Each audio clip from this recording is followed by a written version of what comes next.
Welcome back, mercenaries. Last we left off, the party was beset on all sides by a horde of undead, appearing out of nowhere and closing in on a farmhouse you happened upon. Your party was here to collect, you were roaming the countryside looking to collect on your bits of mark for Armin ears, when, happened upon this place, and then a bunch of zombies came up on you, and they just happen to be Armin soldiers, so this works out for your interest too. Isn't that great? Nedrick, you as a werebear are fighting the ogre, dubbed Mr. Bubbles, and knocked him prone on the ground. It was really awesome. It was really cool. You did stuff. You boom sling over there was sniping zombies from a distance with spells and doing cool bard stuff. It's really awesome. Kicking ass. Elena is being blind and trying to stab a zombie as it crawls through the window and just barely missed it. And the family is alright, but there is a zombie inside the cabin with them. Actually, two zombies, although one is behind a door currently. With more looking to make their way inside as we speak. So, are you ready? What are you going to do? Well, you don't get to tell me that, but you figure it out because right now it's the dog's turn. Last we left off, and the dog does nothing and barks. Actually, you know what? He's gonna run over to the zombie and start barking at him. Not even gonna bite.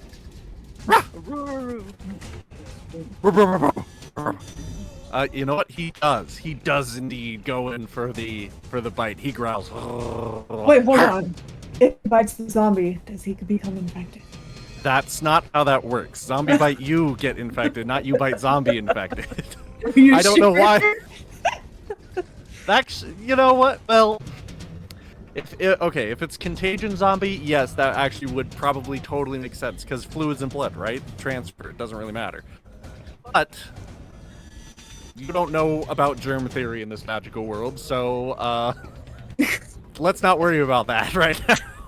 Okay. These are magically undead zombies, corpse reanimated by magic. So let's not think about that. Anyways, doggo make a bite roll. Does doggo succeed? Let's see, what is the bite action? +1 to hit, reach 5. Alrighty. Where's my roller? He goes to bite. He crits! Oh, fuck! He rips that fucking zombie's arm! Good boy! Fucking Fido over here. That little doge has got some action. Alright, and he does... What is that? That is a D4 minus 1? Ah, that's sad. Oh, the D4 -1? Yeah, well, at least it gets doubled. So, come on, roll good, doggo. Okay, 6 minus 1. That's, 5 damage. Alright.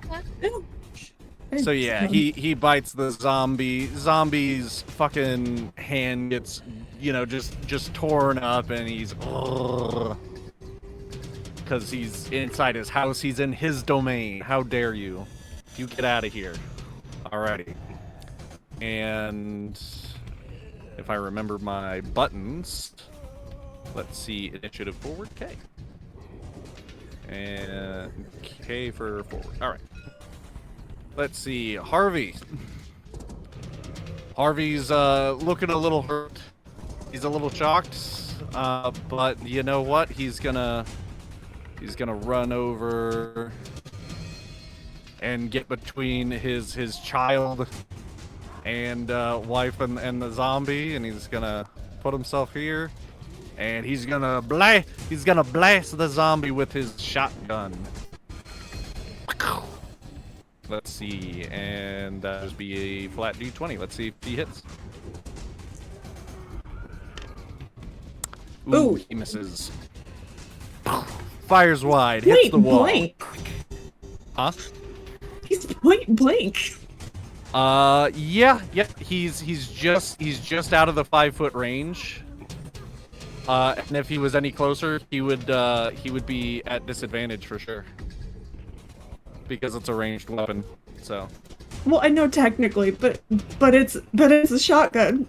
Right. How do you miss? You'd think, right? You'd think. I don't know. Maybe the dog pulled it down as he tried to with his bite. I don't know. Well, that's you know what? Hold on. I have heroic inspiration, right? I believe so. Yeah. Yeah. Let's use that old thing up. How do I use heroic inspiration, or how do I use your bardic inspiration? Do you know? I believe with this particular one. Hold on, give me one. Because it's from your bardic one, right?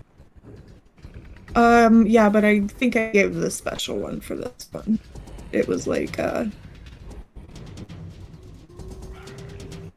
Let's see. According to 5e, reroll immediately after rolling it, and you must use the new roll. Mm-hmm. Or is bardic just like add a d8? Okay, here we go. Using bardic inspiration. Okay, yeah. At level 5, it becomes a d8. Okay, so I'm re-rolling. I'm taking my roll with an 8, with the Yes. d8 added. Okay, well let's see if he hits it with that d8. He still fucking misses. Wait, okay. What if we go medium 4? Actually, hold on. No, because their armor class is 8. Okay, he just barely hits it. All right, cool. Oh, hey. Blast, and you're right. Point blank, how could he miss? It's a zombie. It's point blank. Come on, dude. All right, and I believe he does... What is that? 2d8 plus dex, but he gets no dex because he's No a wimpy dex. little human. We're just lucky he doesn't have negative dex, alright? Right. All right, and he Ooh. does 6 Okay. damage. Bang! All right. Blows a hole right in the zombie's shoulder. Let's see, 1, 2, 3, 4, 5, 6. The zombie's looking hurt. He's like, "You get out of my house." First Bastards. bit by a dog and then shot by a little human. Defending the home. All right, and next it's the next zombie's turn after that, which is the one at the door. He's gonna roll a d20 to get in the house. Did we mark where my cloud of daggers currently is? Fuck.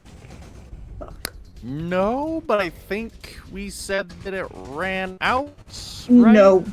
Nope. Because it 'Cause- was 4. How m- or how many seconds, if that's the case. Actually, I think you kill the zombie, but Yeah. on your turn you get to reposition it, Yes. so it That's doesn't what really it is. matter. 'Cause wherever it is, you're going to you get to reposition it for whatever cost it says that you reposition it for. It's like a bonus action or something. Actually, it says I can take a magic action. So, yeah. Okay, So so yeah. then it's a full action, because a magic action is just an action. Yeah. Not to be confused with attack action, of course, but it's all still using your action anyways. But also the cloud of daggers lasts a minute, and we decided each round's what? Each round is 10 10 seconds. seconds? Yeah. So theoretically, so it lasts 6 rounds, and Yeah. you used it like 2 or 3, so you've got like 2 ago. 2. Okay, so I only yeah, you've moved got it like a once. couple more charges. Right. You used it once, and then the other one, the second time, it killed the zombie. Yeah, you're right. So you'll be able to reposition it when it is your turn. But anyways, what did that zombie roll? 5. He doesn't get in the house. That's his turn. Next, Little orphan Annie. little orphan Annie. Okay. Tell me if this works. If it doesn't, then I will just give up on life. Oh, But if it does, then hooray for everybody involved. Let me pull out, because I really want the voice changer to work for this, because I worked really hard. I was like, oh, it's my own custom thing, and then it's like Discord doesn't pick it up because it's garbage. Performance. See if it gives you a performance bonus. Yeah, I can. Let's see. So it's her turn. And you know what? She's going to say this.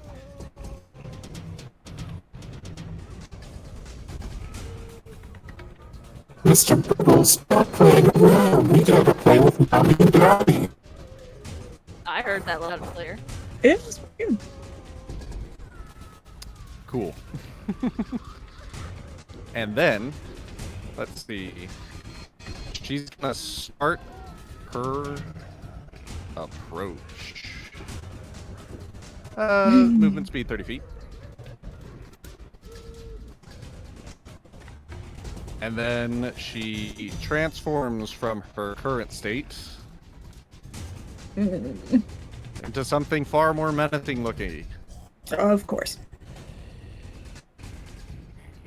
Now she looks like an undead little girl.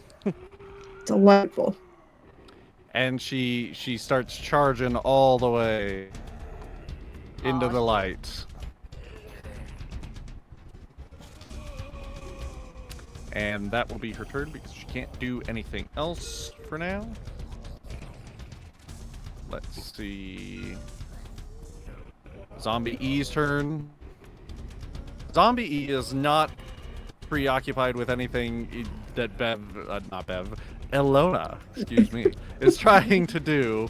And it's going to attempt to crawl in the window regardless. Yes, we just saw this. And like, it does so. But Elena is like, dude just nuh-uh, stabbed. you're not getting bitch. away that easy. And she makes a reaction to attack with her double scimitar. And she totally fucking hits. Yeah. So, Nice. I don't even have to... Okay, 2d4 plus strength. Or... Nope, it's strength only. Okay, strength. and so that'll be a +3. Wow, she's got a lot of strength. 2d4 plus strength. Okay, 1, 2, +3. A ranger with +3 strength. Yeah, he beats me.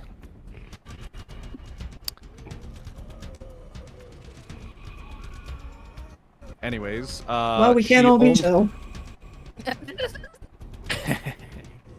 She does 6 damage, which is enough to slash up its body. But does it die? Let's see. I believe. What is the roll? Is it DC of 5 plus damage? All right. It's pretty easy damage to beat. Well, 11. Let's see if the zombie survives this. It totally survives this. So Ooh. it doesn't. It takes the damage. It fell to the floor. You'd think it's dead, but no. And then he keeps crawling. Let's see. And he has 1 more hit point. And he manages to get over the slump. He's slowed down by that. Goddamn +6. And then he crawls over with the rest of his... He doesn't have that much... Actually, he doesn't have any movement after that because they're slower anyways. So now there's 2 zombies inside the house. They're all coming... They're pouring in through this window. And Elona says, God damn it.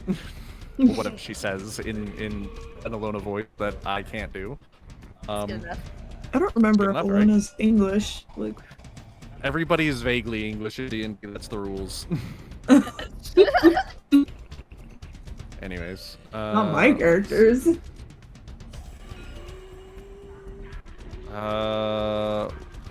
Let's see. Wait, no. J. For some reason, I was thinking that was that zombie's turn, but it was... Oh, because it got removed from the board because of its hit points dropping. I should note that for next time. Also, if I remember, the zombies were also like doubling up on the letter. Yeah, some of them were, but How fucking dare what you. happened is the script can keep track of their hit points, so if they drop to 0, it removes them from initiative. And so I put it to 0, but because the zombie rolled its special undead ability. Yeah, no, I know that. So the game didn't keep track of that. So, where was? Okay, so this one is at the door, and it's gonna make a roll too. Should be Zombie H's turn now, right? Should be what? So it should be Zombie H's turn, right? No, it's Zombie I, because Zombie, it was... Let's see, which zombie are you? It was Zombie E's turn. That's who just got attacked and crawled inside the house. E's not on the list. Exactly, because I dropped E to 0, and it automatically removed it from the list, but E has to check. You see, that's where I'm like, oh, that's why I'm confused. So I should run that check beforehand, because it doesn't add it back to the list until afterwards, or it doesn't add it back to the list at all, because the script isn't that smart. So I need to be smarter than the system. But anyways, so the zombie uses its turn to get up, comes to the door, slams on the door. It is no longer prone because it got back up. Then it moves at half speed. Right. Well, they already moved really slow, but it doesn't need to move very far. Ooh, it rolled a 4. It fails. Yes. Nothing happens. The door is continuously secure. That one is at the door, and it's banging on the door. Let's see, what does it get? 6. That fails too. The doors are holding steady. Good for you. That makes things easier. But those windows. All right. Now it's C's turn. Is C the one who is inside the house? He is. Oh. Oh boy. The zombie is a little bit upset about being bit. But then he got blasted in the face with a shotgun. Yep. Upsetty spaghetti. But they're not very intelligent. All of a sudden, I think this is a bad idea. Let's see. You said it. You know what? But it is on a mission. And so the zombie moves to the side. And then it goes to swipe at the man who shot him with a shotgun.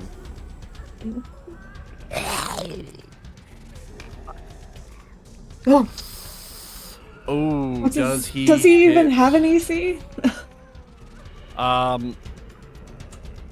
Everybody's AC starts at like, let's see, 12? Yeah, he has an AC. It starts at 10. Oh, okay. I think for characters it starts at 8, and then you...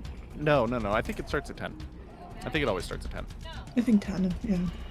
And then you normally add your AC, but commoners, regular folk who ain't adventurers like y'all, start with 0 and everything, unless they've had some sort of training. So that's why it makes it easier to roll for their stuff too. But anyways, so let's see, +3 to hit, 9. Oh. He hit. Yep. He got purchase. Yeah. Oh no. Melee weapon attack. D6 +1 bludgeoning damage. I hope the farmer survives. Well, why not? Oh! What the fuck, Zyken? I told you! The rolls are the rolls! Oh man. Pull. Yep. It's a D6 +1. Does 7 damage. Oof. It attacks. Harvey is struck. Ah! Does Farmer Harvey even have that much health? Did you just say I just said and then his name disappeared from the list, so what do you think? Oh my god, did Harvey just die? He's dead. Oh shit! I'll give him death saving throws. Okay, wait. A quick question. If one of us has like a healing potion, can one of us give it to him and then he'll be okay? Definitely a thing you can do. I don't know if I have one. Hold on, let me look. I believe he has to make one immediately on his turn, and then he makes On his next turn, he'll take one, or he'll do one. his- Yeah. Oh yeah, on his actual turn. So yeah, Yes. it's not, and we're not even there though. So he just went down. So he goes, ah! And then the wife goes, Harvey! And then the mask goes, Daddy! You know, the typical cries of your beloved being smacked by a zombie down on the ground. Right in front of you. Oh, Right in front of you, defending you. fuck. I don't Yep. have shit. Wouldn't it be in my adventures kit? I have No. healing. No, it would not be in your adventurers kit. I didn't implement the whole I would think inventory if you're system. adventuring, you should have at least one healing potion on you. That's just not being prepared. You'd think, but that's Yeah, more there's a something that you goddamn buy on the inspiration for that. outside. You never really start with one. Man. I think. Did you or Maggie start one with one, Sarah? Oh my What? god. I hope Did you Maggie's or- character did because she's right there at the window. She could jump through the window and give it to him. I have Thought healing you- magic. Remember? You have healing magic. True. Yes. So Yeah, you but could can you just. get I'm a all the way healer. to him? I'm a bard who uses healing magic. But can you get to him and like with enough space, like feet? Yeah, the window I hopped out through should still be. It is partially boarded. This is the window you hopped out because you had Belnita board up the window afterwards. But it's Okay. only partially. It's Can only I still partial. get through You it? could, if it's ranged magic, you can cast through it. If it's because it's a partial obstruction, no. The size. As long as I of the can hole- see it, right? Yeah. If there's a range to it, if you have to be within 5 feet, then you've got to get inside. Gotcha. Okay. Yeah. So it's dangerous times now. All right, that was Zombie C's turn, and Zombie C is not fucking around. Zombie F's turn. Zombie F is also trying to bash down that door. Will they get a 20? Or at least a... Let's see, I think. Nope, they definitely fail as well. The door holds. Ooh. And finally, it's Mass' turn. Mass is horrified seeing his father fall down on the ground. Baby. Papa! And you know what? He's a brave boy. He runs from his mom's grasp, struggling out one more time. She's too horrified to do anything. And he grabs the shotgun off the ground. Oh shit. Oh shit. And he attempts to blow away the zombie who done just hurt his pal.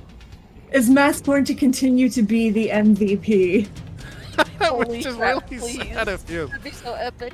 But it's a shotgun, and he's a little lad, and he ain't never fired the shotgun before, so he's gonna be Neither had firing at Harvey. disadvantage. You True, got this, true. little dude. But the knockback, the recoil alone is gonna send him like 5 feet back. You know what I mean? Like, Oh, for sure. all right, so he rolls at disadvantage with that shotgun blast. Can he do it? He can't No. do it. Boom! Damn. Fires wide. It pushes him 5 feet back. The recoil unexpected. The gun falls out of his hands, not knowing what to expect. The feeling of the firing the gun his first time, and he looks upon the scene in horror.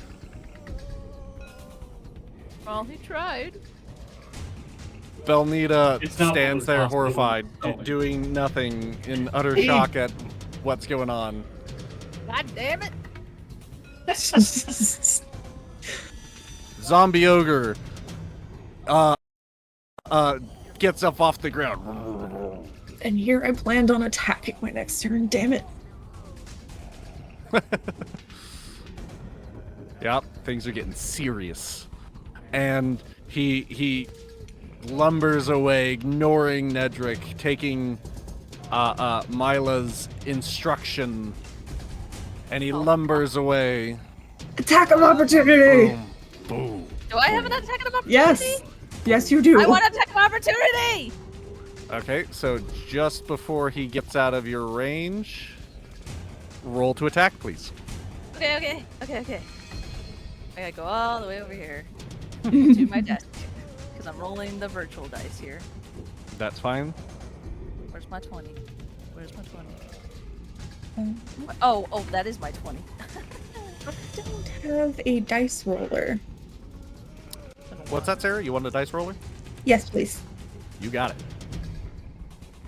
I can't. Where is it? Why didn't it show up on my... Hold on.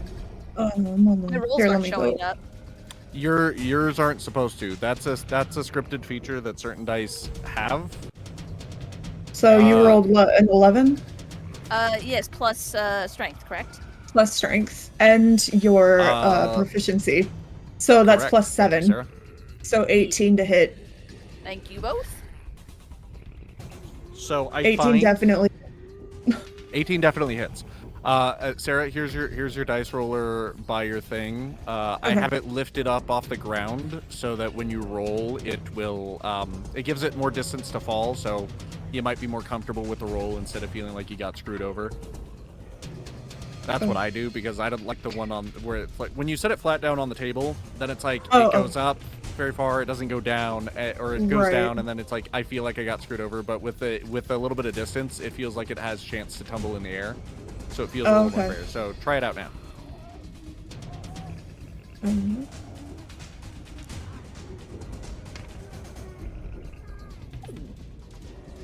So there you go. 18. Very nice. Cool. Too bad that doesn't mean anything. Right. Okay. So Anyways. now you damage. Correct. Thank you, Sarah. Roll damage, Meg. Okie dokie. Spider-Man and the Green Goblin. So a D12 plus 3. If you're attacking with your axe. Yes. So yeah, D12 plus 3. The D12 was the one that is this one, correct? Yes. Just double checking because I don't. Okay. Yeah, no, it's fine. What did I roll? Ooh, so 9 plus 3, 12. Ooh, 12 damage. Let's see.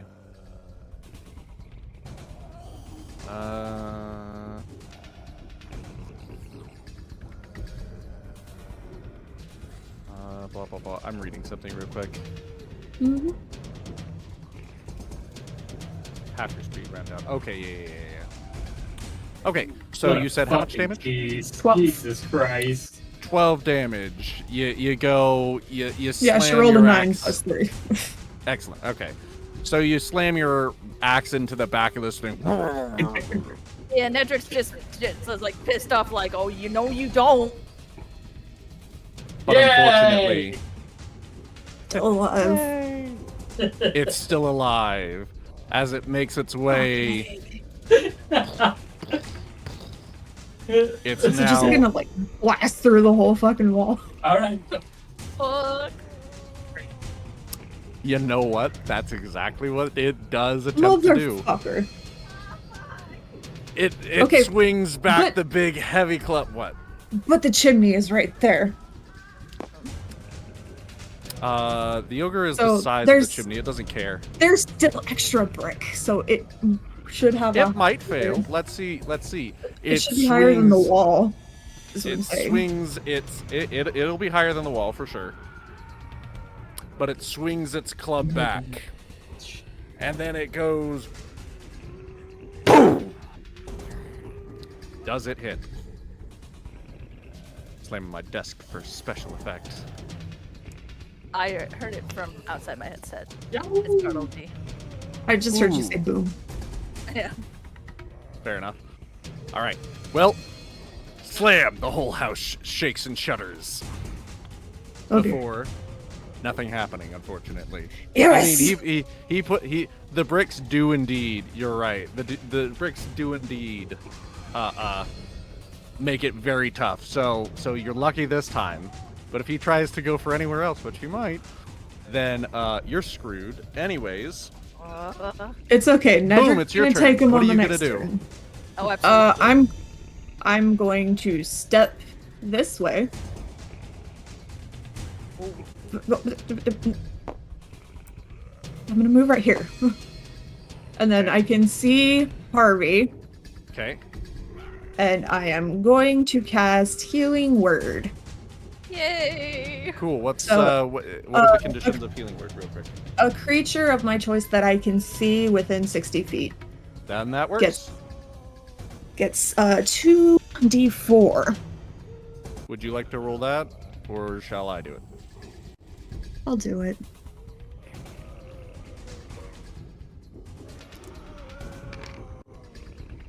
He gains 2. Fuck. Wait, Hey, I'm gonna use Bardic Inspiration on myself. can you use? Hold on. Can you previously? I don't know if you could do that. I still have 3 points of Bardic Inspiration. But can't. Let me see here. I don't think As Bardic a bonus Inspiration- action. Oh wait. You can. I don't think you can give it to yourself though. That's the thing about Bardic Inspiration. Damn. Oh, damn, that's right. Fuck, I forgot about that too. Motherfucker. It's okay. It's okay. It's better than 0. Like At least he has- doesn't have to make fucking saving throws. Exactly. True, which he would have had to do. So yes, you've stabilized him. Way to go, Boom. He has 2. He even has 2 HP. But he is still on the ground, obviously a little bit hurt and wounded and whatnot. He sits up all woozy like. Yes. Let's see. Does he get added back? Unfortunately, my cloud of daggers goes away. Unfortunately, it goes away. Oh, because you didn't use it. It's a concentration spell. Yeah, okay. Let's see. Include initiative. Ooh, that's how that works. Okay, so I can bring something back by hitting include initiative. That's how I bring them back. Oh, okay. That's how I put them back on the list. Okay, cool. Handy. Good to know. We're learning.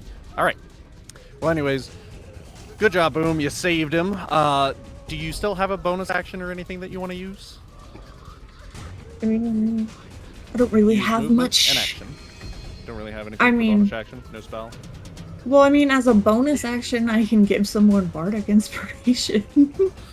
You can do that. You can certainly give somebody Bardic Inspiration. Does Ilona have any?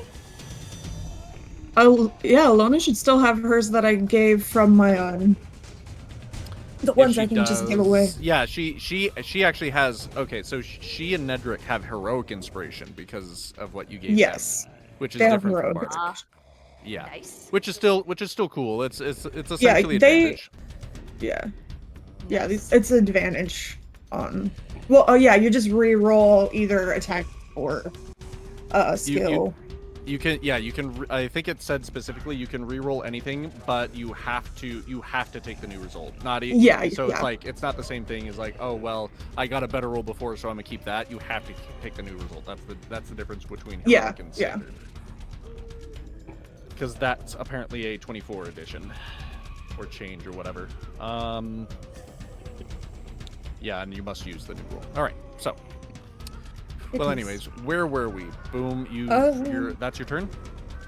Yeah. Okay. Elena's turn. And Elena's like, you rat bastard. Or whatever she says in Elena speak. You bad bastard. That window should have been broken. Well, we'll say it's broken. Apparently, mass healing word as a bonus action. Oh, that would have been cool. Well, I mean, there aren't that many people who needed to be healed. Fair. They can heal up to 6 within Fair. 60 feet. Fair. Nedrick's got, well, actually, Nedrick only has like 4.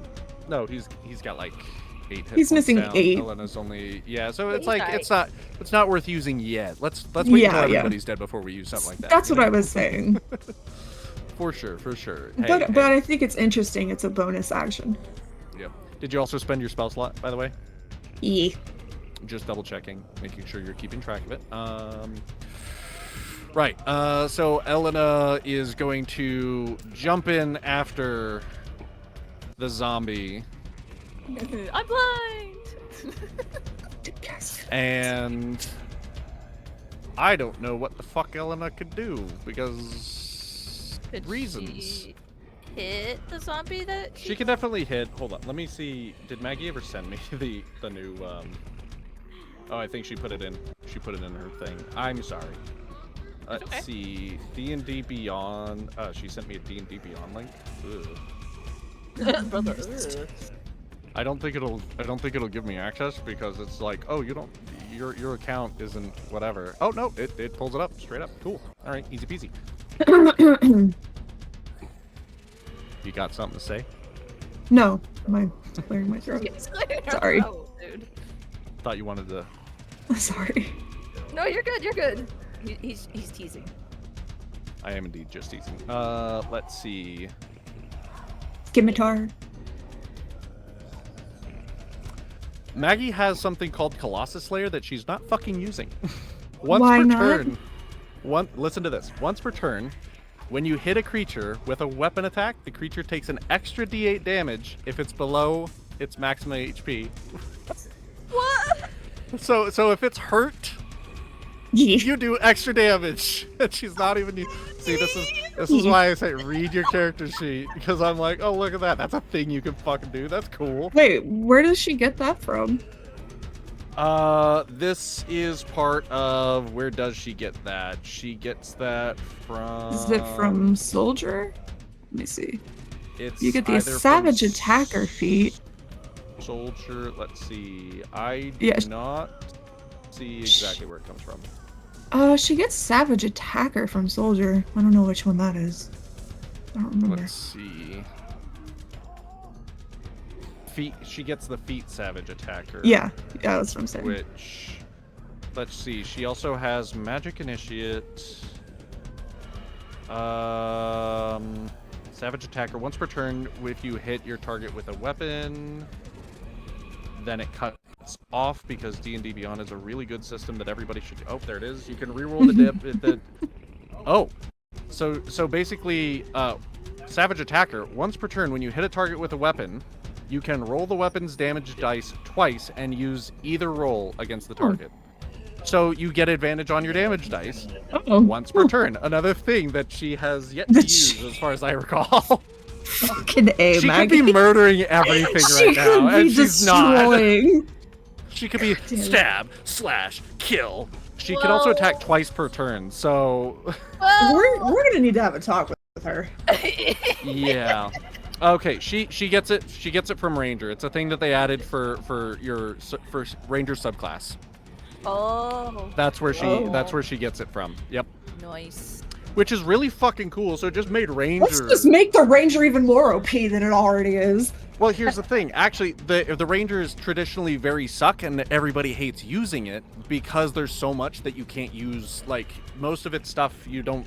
Favored enemy and natural explorer and all that stuff they add, like, Yeah, it doesn't that's like good. do anything. So everybody hates Ranger. But if you add like Colossus Slayer plus Savage Attacker, attacking Especially twice since she took damage. the soldier background. Like, it's really fucking cool, actually. So that makes her far more devastating all around. And if she used a dexterity weapon, such as her bow, instead of... But she has strength and dexterity, so whatever. They're both 3. Her sheet is weird. Anyways, How did she this get is so many skill points? this doesn't matter. The point is I know Maggie's skill sheet better than she does. I love you, Maggie. And so she jumped inside. And you know what? Because she's fucking a badass, she walks up, attacks the first zombie with 1 hit point. Let's see if she... I'm sorry. 1 hit point? She get 27 skill points. Oh my god. Once again, it's because soldier increase your strength, dexterity, and constitution by an extra point, which is ridiculous. Holy crap, dude. That's just part of the soldier background. Like, I was like, how did she... I was questioning it too, and then I read her background. It's like, dude, that's a really good fucking background. That's actually really good, yeah. Yeah, but it's like, well, you're a soldier. It makes sense, I guess. So... Yeah. That's why she's like she's bevving it right now with her ability scores. Because like 3, 3, 2, 1, 2, that's really fucking high, all things considered, compared to the rest of you who don't have as high ability scores. But whatever. We can game theory her shit later. She's gonna do cool shit that she's missing. She attacks. She hits. She stabs one zombie. Slash. And does it die? Let's see. Oh, I actually should roll a damage. Oh, that's a pretty... I won't count that. I should roll damage. 2d4 plus 3, I believe? Thanks. It's for her scimitar? 2d4 plus strength. Yeah, so 2d4 plus 3. She doesn't have it on her character sheet. She does not. So 4 plus 3, 7. And then I'm wondering if I want to use either Colossus Slayer or if I want to use Savage Attacker. We'll use Savage Attacker in this case. When you hit a target with a weapon, you can reroll. You can roll the damage twice. Yep. So we got 4 before. Let's try again. Ooh, we're gonna nope. take the 4. Keep the 4. Yep, we're gonna keep the 4 plus 3, so she does 7 damage. It definitely kills it. Does it beat 7 plus 5? 13. It doesn't die. It doesn't fucking die. She slashes. I'm tired of these fucking zombies, man. Yeah, zombies suck. They keep moving. And then she's gonna be in range, and she's gonna attack again, and she'll be using Colossus Slayer in this circumstance for her second attack with the other zombie. So she slashes one. She definitely hits. Oh yeah. Roll for damage. 5 plus 3, so she does 8 damage, and then we're adding a Colossus Slayer says a D8. Creature take an extra D8 if its HP is below maximum. It definitely is. Mm-hmm. We're gonna make sure that one doesn't get back up. Let's see. And she can use that one once per turn as well? She can indeed. Once per turn. Yeah, she just gets to use it like every fucking turn. So she does a total... An extra one. An extra one. So she does So 9 damage. Yeah, 9 damage. Which will indeed bring the zombie down, and then we will make the zombie roll it. What the fuck? God damn it, Syken. She slashes. I'm sorry. She slashes both zombies. But you know what? Both of them continue to move.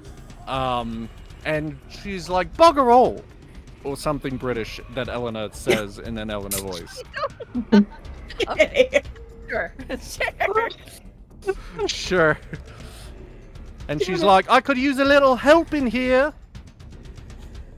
What? Huh?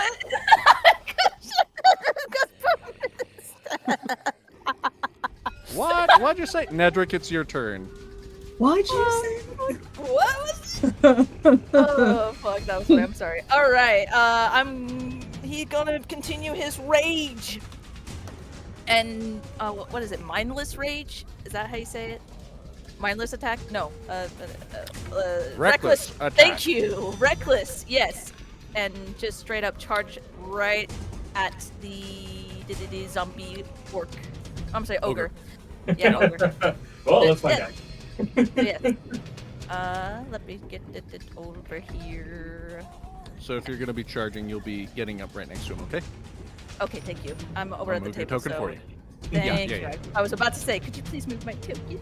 Yeah, I got you. Nice. Okay, I'm gonna roll a d20 now. Is that okay? Yep. Roll to hit. Cool. If I could just click it. Okay, there we go. You know what I'm tempted to do?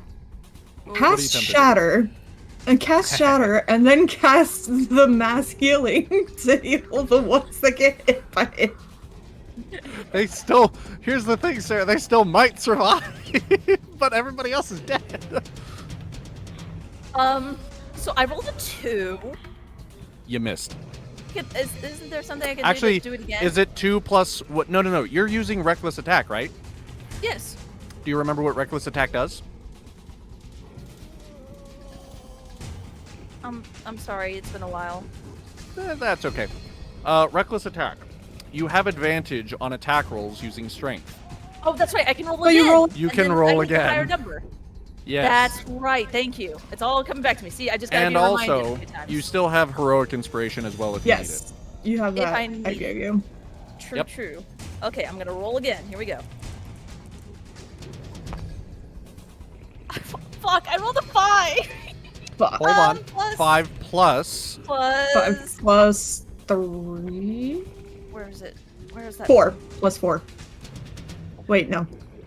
It'd be proficiency Plus 7 to and hit. strength. So 7. So that'd be 12. She definitely hits. You definitely hit. Okay. And Yep. because I want to And help you then- out here, are you also using? Where is it? Are you using frenzy? Yes. I believe you're still enraged, right? Like you. Yeah, you haven't I dropped it said this I entire wish time. to continue with rage before I Okay. started anything else. Okay. Let's see. To determine extra damage. Well, okay. Let's roll regular damage first, because yours is a lot to add. Yeah. So a D12 plus 3. Okay. So. Oh, come on. Click it. Click it. No, don't move my camera. Click it. There we go. Sorry, buttons are a little. Because confusing. because she's werebear right now, it's actually plus 4.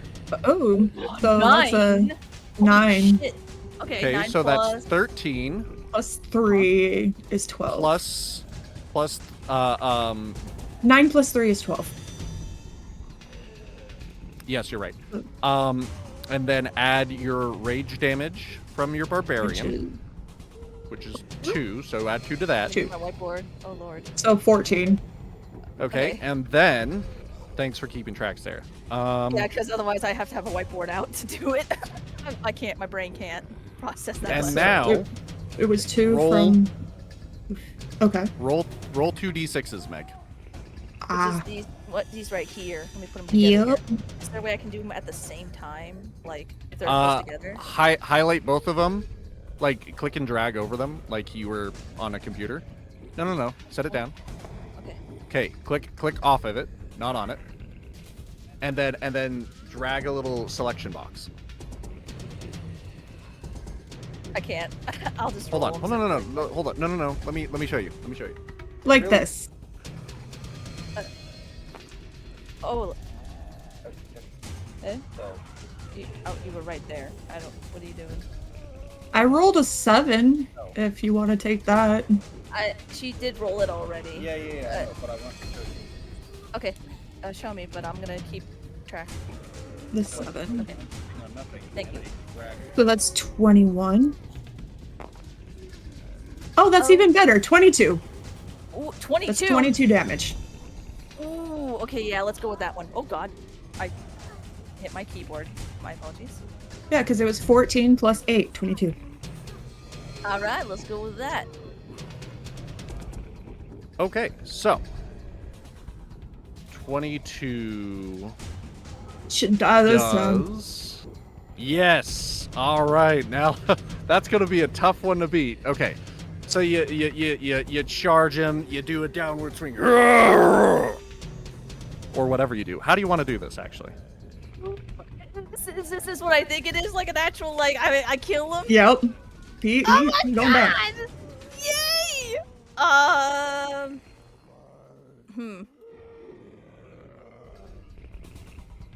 I wasn't prepared for this. This is, okay, charge, tackle. I'm gonna say, as soon as he has him, the zombie on the ground, he's gonna take the zombie's own weapon and just start smashing his fucking chest until it pierces all the way to his back. So, like, straight through. Yeah. And okay. And how much damage did you do? 22. 22. You do all that, And he still lives. and then the ogre and looks right back at you on the ground. He's now paying attention to you, but he's still alive. Holy fuck, dude. All right. You have a second attack. I do. Okay. Attack him! I'm attacking again. Nedric's fed up with this shit. He's got no patience no more. He's gonna keep fucking jamming the weapon. He's like, why won't you fucking die? Roll the hit. With advantage, because he's prone by now. All right. So roll it. Oh, roll the damage? I'm sorry. No, okay, no. So 17, and then She hits. that Roll damage. hits. Roll damage, which is a D12 plus 3, Okay. D12 Yes. plus 3. and still no, raging. D12 So plus 4. 5 plus 4 is 9. Okay. Right, it is 4. Okay, so 9 plus the 2 from the rage, so that's 11. And That should do it. let's see. I think you also still get to use reckless attack again because it doesn't say that you only use it like per attack. It just says while you're recklessly attacking, and once you've reckless So attacked, roll 2 it's- more d6s. yeah, it's roll more d6s. All right, so let's say she rolls 2 once, so that's 11 plus 2 is 13. I'm pretty sure it's dead. That depends because no matter what, I have to roll to see right the fucking saving throws if it passes and it because continues it's a to fucking reanimate. zombie. Because it's a zombie. Mm. This is about the time that you should be using those special, things that keep zombies dead, kind of stuff. Don't you wish you had a cleric with you right now? Well, you know what? We don't have a cleric. All right. All right. All we have is a death bard with some healing magic. So, Meg, did you roll damage? Not yet. Or wait, no. Wasn't the D12? Yeah. 2 Sarah, d6s. you got to roll So- 2d6. 11 plus 2 d6s. Okay, let me roll the first. Oh wait, that's right. I can do the thing. Yeah, do the thing, Okay. and then hit R. Plus 6, so that's 17 damage. 17 damage. Let's see if it rolls high enough. Oh my god. So you keep doing it. Yes! It dies. Fuck yes! It's dead. Yes! Mr. Victorian! Bubbles is no more. Nedric's fucking Take that, you roars giant to fucking die, asshole. victorious. Either I. Do the roar. I wish I could do the Actually, you know what? I'll give you a roar. Nedric does a roar, and it sounds like this, I think. No, that one sucks. Let's do the other one. I didn't hear anything. roar. I barely heard it. It comes through. It's coming through. The Tabletop? No, the other one. Come through Discord. If you have it muted, then you're not hearing any of Oh, I, I have definitely have it muted. it. Then you don't get sound effects. No. Damn. Okay, That's there's good no enough. mute. We It's can not use muted your now.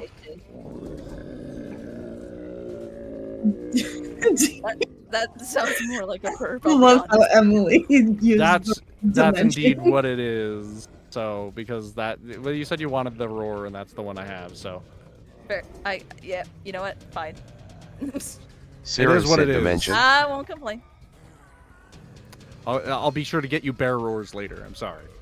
Let's focus on other things for this. Yeah, round. let's continue. Okay. You know what? Write that Anywho, down. Bubbles Write that is down. You need dead. bear roars. Mr. Bubbles is dead. So it is Gusty's turn. It is indeed Gusty's turn. And Gusty is a little peeved that he done hurt his master, and he bites again. Does he hit? Oh yeah, he totally fucking hits. And it's a D4 minus 1. Sarah said I was just Or is it a kidding, D6? lol. I should have really looked before I rolled. Let's see. Bite is D4 minus 1. D4 minus 1. So he tries to bite at the zombie's ankle. It does 1 damage. Does 1 damage. But is that enough to kill the zombie? Oh, wait a minute. Roll it. It's always Fucking A. it's always more than enough to. So the zombie is not bothered by this little dog at all. This zombie is a fucking asshole. This zombie is indeed a fucking asshole. Which zombie is it again? It's done what, 3 saving throws already? Let's see. Yeah, both the ones inside the house have both made their saving throws every time. Zombie C and Zombie E are still inside and are still alive. Let's see. I'm gonna take a free action, and Boom is gonna yell for Nedrick to go through the window. I'll take the ones outside. Nedrick hears this. I assume he hears it. I mean, at this point, also, bear. I'm sure they have high hearing senses, whatever. And he'll just do like a grumbling, like, and remember that. But obviously, he knows that she can hear him. So Yeah. it's just more of a to himself, like, got it. Okay. And so Harvey is currently prone on the ground. I should get the prone token out for him. Let's see. Oh no, his shotgun though. It's now out of his reach because Mass picked it up and fired it. It also needs to be reloaded because it's only got 2 barrels and all used up. So he's gonna crawl away. He's gonna disengage crawl. He crawls over. I just imagine him on the ground, just like trying to pull himself. Just. I feel fine. My life just flashed before my eyes. Mass, what happened? And Mass, doesn't give him a fucking answer. Anyways, Zombie B's turn. Zombie B. Let's see. We'll set the ogre aside for now. He doesn't need to be on the table anymore. All right. Zombie B, he rolls to break down the door some more. Ooh. What is the zombie strength? 13. It does not work. And Mila is now continuing her approach. She runs, she sprints. Let's see, 6 times 5. She runs right behind Nedrick. No. Nope. She breaks into an all-out sprint. This little girl with these glowing yellow dead eyes That's coming at you. fucking terrifying. Someone needs to put a bell around this fucking little girl's neck, man. And you know what? She gives a laugh. Oh God, Picture no. this little zombie girl holding up a knife and running straight at him. Oh God. I hate this. I don't want to do this. Like a fucking Chucky doll. Seriously, oh God. And let's see, that's her turn. Zombie E. Yes, thank you, whoever did that. Wasn't me. It's probably maybe M's back by now. No, anyways. she's still muted. Oh, there she is. There we go. Welcome back. Let's see, Zombie E's turn. Zombie E, where are you? Please point out. Oh, there you are, Zombie E.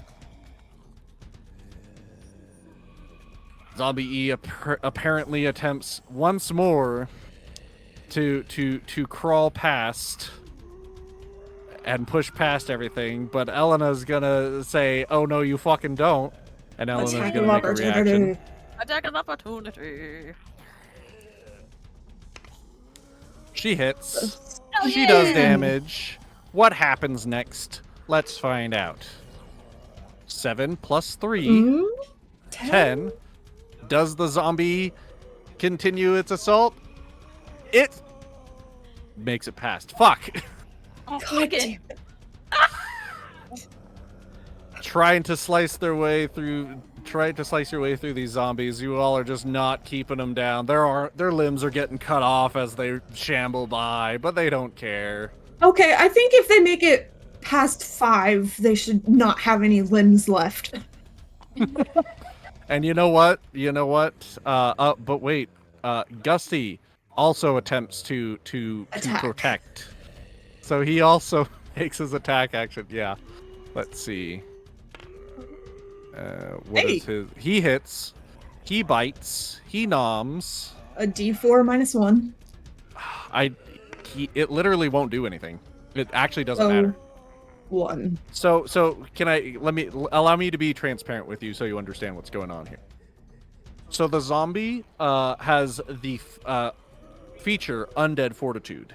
It makes it makes a saving throw of the damage +5 in order to save it. So if Gusty does 2 damage, the zombie then has to roll 2 + 5. Oh wait, okay. yeah. So no, I should still make the roll. Does the zombie save?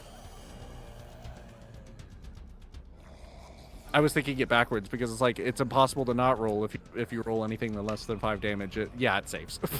Fuck. It beats it. So yeah, zombie doesn't care. Zombie shambles past dog. Zombie shambles past Elena. Zombie continues approaching. Let's see. It was over here. It gets to move. I was gonna say it should be out of movement 20 feet. soon. So that's 4 spaces. Shit. Oh, it just barely. It just makes it to Bell. Wait, shouldn't it get half movement because it had to go over the table?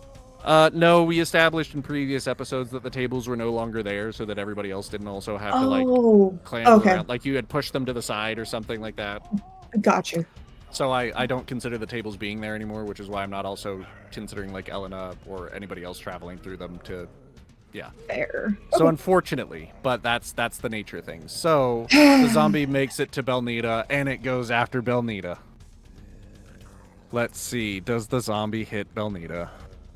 I don't like it, but that's what's happening. The zombie fucking slams into Belnita. Ah! Oh, goodness gracious. You're rolling well for the zombies and shit for everything else. It's not my fault. It's the game doing it. Let's see. +3 to hit. Definitely hits. 1d6 +1 bludgeoning. I declare. I'm being assaulted. A D6 +1? I'm falling. What'd you roll, a 6? No, I rolled 4, thank you. Last time you rolled a fucking 6. Killed our last time, I didn't mean to do that. It's not my, but you know what? Maybe you guys should be better defenders. What are you doing outside while the family's getting eaten? The fucking giant fucking zombie ogre, thank you very much. That's one big ass problem out of the way. I've killed like 3 zombies already, thank you. He's killed like 3 zombies. And yet the family's being eaten. Shame. Well, that sounds like a them problem. Who was the one bringing in like 4 zombies every other turn? The little girl! Who's yet to attack! She's evil! She's the Satan! Okay. Yeah. Anyways, back to the game. Zombie slams into Belnita. She's fucking knocked over. The zombie is now on top of her, nomming on her, just right into her neck. She's on the ground. Ah! Being eaten. You all nowhere to be found. Maybe having a picnic somewhere. They don't know. You know, Mast is going to be traumatized. Mast is an orphan from now on. No. Okay, his parents are still alive. Thank you. His parents are still alive, as far as we know. Might be a little infected. I don't know. Oh, no, okay, we've already established. We already established. Yeah, I know. I'm just joking. All right. Anyways, enough fucking around. Fucking hilarious. This zombie, he slams at the door again because zombie is dumb and zombie do dumb gumba. I'm sorry, I had a mild stroke. What happened? You rolled a 16. I did roll a 16. Actually, the inside doors are slightly unique. Oh, what was it? The inside door. They're weaker. They are slightly weaker. Let's see. I think it's safe to say he busts through it. Yeah, he actually does bust through it. Wood breaking, door falling down, etc. Let's see. And there wasn't even a door there to begin with, as you recall, because That's right. Because it opened inward and you boarded it up. I remember backwards. Boom gave Harvey a boost over it. Yeah, so boom, it slams through, crash. Third zombie, now within reach of the family. Let's see, and it still gets its movement, which Yep.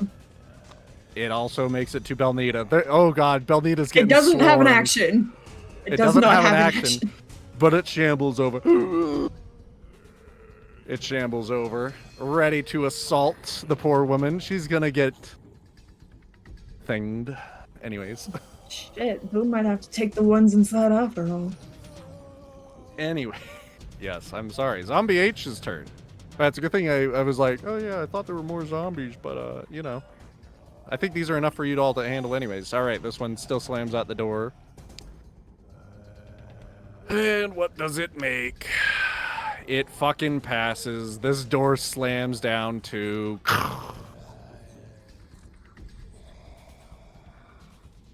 I've been waiting for these things to like fucking actually, because they have to roll above 20 in order to smash through the doors and shit specifically. And for the entire time, they were just not getting anything into things, right? But now they're in. And it uses its thing. You know what? Yeah, no, it's gonna keep approaching this way. 3.2, that's fine. And it shambles in. The hordes are all Curious. Do zombies take poison damage? around. You know what? You'd think they'd have a resistance to it, but they don't. Oh. I guess poison. I mean, I guess it's more like acid, maybe. Is there not a specific thing for acid? I thought there was. No, I guess not, because there's poison and there's necrotic, but there's no acid that would make sense for either of those. You could argue acid's a poison. Oh, well, okay. So, according to some rules, yes, they actually do have poison. They have poisoned immunities, and they have poison and exhaustion immunities. Immunities. So, yes, Okay. immunities, not just resistance immunity. So immunity, got it. Yes. So yeah. That's what I thought. I was just double checking. Yep, I needed to double check too because that was something. Okay. This zombie. Elena, please fucking strike. This zombie shambles For the love of forward God. past. But before it does, Elena uses her Slash. reaction. Elena, please. For attack of opportunity. For attack of opportunity. Elena, you fucking hit it. It's easy peasy, but can you do the damage required? D8. Okay, come on. You can beat that. All right, D8 plus She 3, 10. she still has that bardic inspiration. Or I don't heroic. remember if it's. It doesn't apply to damage rolls. I Yeah, don't think. that's. Heroic inspiration. Yeah, I don't think. Also heroic does. only applies to D20s, Fuck. which she did hit. So, no, it's just what we need right now is for the zombie to roll lower than 15 right now. Mm. It rolled lower than 15. She finally kills one. Fuck. Thank fucking God. The zombie goes down just before reaching. It is off the table. And Elena says, "Oh, finally!" And then she runs over, seeing the zombies atop Belnita. She's screaming in pain, blood coming out of her fucking shoulder as the zombie bites down. Wait, why is Alona moving? Because I'm controlling Ilona, and she can move after making an attack. Oh. Oh. Anybody can move What? after making. You can move after making an attack. Well, I mean, it's not her turn though. Is it not? No. No. It's still a zombie Oh. after. It was an attack of opportunity. I'm sorry. You're right. My brain that's don't an work. easy mistake. Oh my It's okay. It's okay. My brain don't work. I'm only half here. Right. Attack of opportunity. The zombie's dead. Moving on. I'm sorry, guys. Okay. Okay, whose fucking Where's turn is it? Mast? where's the It's zombie your F? fucking turn. Thought we were on Zombie F just now, and Zombie F just died. Let's see if I roll it back. No, Zombie F is outside. Okay. Oh, but no, you're right. It would be It's Zombie Zombie F, F's and turn. it skipped. Yeah, it skipped down because the zombie, so it just automatically goes to the next one. That's very confusing, but it is what it is. All right, well that zombie just rolls to bash down the door some more. It's very boring. It fails. All right, now it's Matt's turn. Cool. Okay. Glad we checked that. All right. So, Mast feels bad. He tries to help his father get to his feet. His father, Reload the he's bloody. shotgun. But you should have told him that beforehand. Can I have Well, a his free? Harvey can still tell him. Oh wait. Let's see. Well, when Harvey's terms comes around, but I was gonna consider him helping him up in the first place to be using his action. I mean, Harvey would only move at half speed to get up. True. Fair. Oh well. Moving on. I'm saying Harvey's already up. Because I just had him. I just picked him up. Harvey was already up. He just didn't have the shotgun, so he was But disengaged. I considered him prone, even after he rezzed, and then he crawled over on the floor Okay. because that's dramatic and interesting. So, anyways, that's what he does with his turn. And you know what? I'll give it to you and say that Mast also picks up the shotgun, and gives it to his father so that he doesn't have to do all that too, and he could just make the reload on his turn. So he does all that. Belnita screams in pain, and useless. maybe, you know what? She's gonna try to actually push the zombie off. She's gonna have to make I believe it's an athletics, but she's a commoner. I thought it was strength or something like that. Is it? Well, because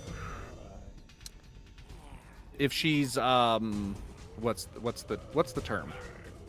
Grappled? Grapple. Technically, she would Yeah, be grappled, and she's also prone. that's true. So, and in a grapple, you would make yes, it is an athletics check. Athletic. Yes, or acrobatics. But that's as long as you're not incapacitated, and then you have the grapple condition, and she's prone. So yeah, so but it doesn't matter because it's plus nothing to anything, so it doesn't matter what it is. It's just a d20 roll. Actually, does it matter? Do I have to make it against something else, or is it It should be his strength. contesting the target? Yes. Although, would it be a shove? Because technically she's trying to shove him away. It is more of a shove. I think you Yeah, would just I- roll I- at disadvantage. Yeah, I think that's fair, because also she's on the ground. Let's see. Shove is an attack action. Make a strength check. Athletics contested by the target strength, athletics, or acrobatics. Yeah. Yeah. So basically both are fundamentally the same thing. It's always a contest. So this will be hers. Roll twice, take the lower one. Let's see. That's her hit. That's her. And then the zombies. Let's see. The zombie shit. fails. Yeah, even with the zombies +1 to strength, the zombie fails. So She pushes him. she manages to shove him off, and it actually also knocks the zombie prone, and gets pushed back 5 feet from her, which is nice. Let me mark that prone feature because guess what? You get advantage on prone things, so good to know. Good to know. Let's see, prone. There we go. If she had just let them stay there, I could have cast Shatter at a distance that would have hit the 3 zombies, but now it's not, so... You could still cast Shatter right in the center between the 3 zombies here and hit them. It's 10 feet, though, so she'd still be in range. I was going to cast it, like, 1 space away, so that way she's outside of the range. She's just outside of 10 feet because each square is 5 feet. Then she's over in this corner here. So I can't really see the grid in the house that well. Here I can actually, if you want, I can turn that up a little bit. Okay, that's better. Yeah, Ooh, I can see now. nice. I don't like making the grid too overbearing because then you can't see underneath it. But at the same time, it's helpful to see. All right, so. Yeah, so you could cast it like right here in this square, and it would work. But it would hit Rusty. It would hit Gusty, yes, but that's a sacrifice I'm willing to make. I'm not willing to make it. Anyways, she uses Unless her. I cast it here. She uses her half. She uses her half motion to get up. But she's still in range of this zombie who's eyeing her like a chew toy, and she can't. She knows if she tries to get away, it'll lunge at her, so she stays right where she is. Boom. Save this fucking family, please. You Come got on. this, boo. I believe Oh in yeah, you. no. Okay, I'm gonna cast Shatter here. So that way it just hits the 3 zombies. Okay, which it'll definitely hit these 2, and then hold on, let me get out my measury. It's see. 2 spaces. Right. 1.6. Yeah, that'll work. Okay, so what I do is But it will this one you're right. If it's 2 spaces, it'll hit Belnita right here. If it hits the zombie, it would also be in the range to hit Belnita. That's a sacrifice I'm willing to make. No, I'm just playing. she's in a weird position on the grid. Yeah, she's on the corner. What if I cast it? If you casted it here, that would hit Gusty. If you cast it at this point, it'll hit these 2 and save All Belnita. right, let's do that. All right, so you cast Shatter on that point. And they have to make a con save. Of? It doesn't say though. That's the thing that's like confusing to me. Then it's against your spell save. Oh, And they okay, use their so con modifier. my spell save is 14. So Okay, so they have to pass 14. yes. I finally But decided to make my brain understand how spells saves work. Okay, now what? Yeah. So if they pass it, they still take half damage. If they fail it, Okay. they take full damage. Cool. Let's see what they get. They get a +3, by the way. So let's see what they get. 1 saves, the other fails. Alrighty, let me roll And you know what? 3d8s.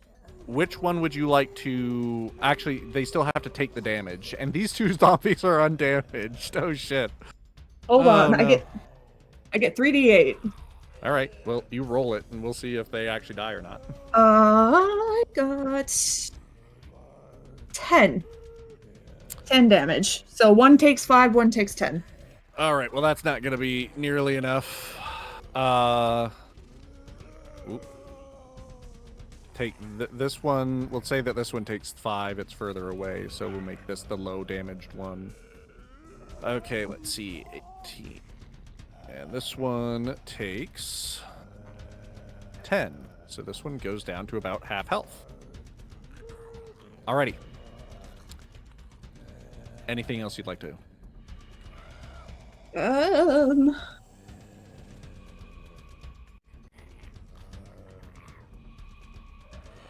Wait. Do I want to cast the healing spell? I'll hold off for now. That's it for me. Okay.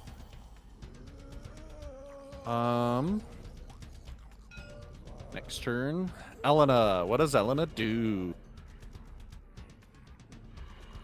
Elena says something vaguely snarky, and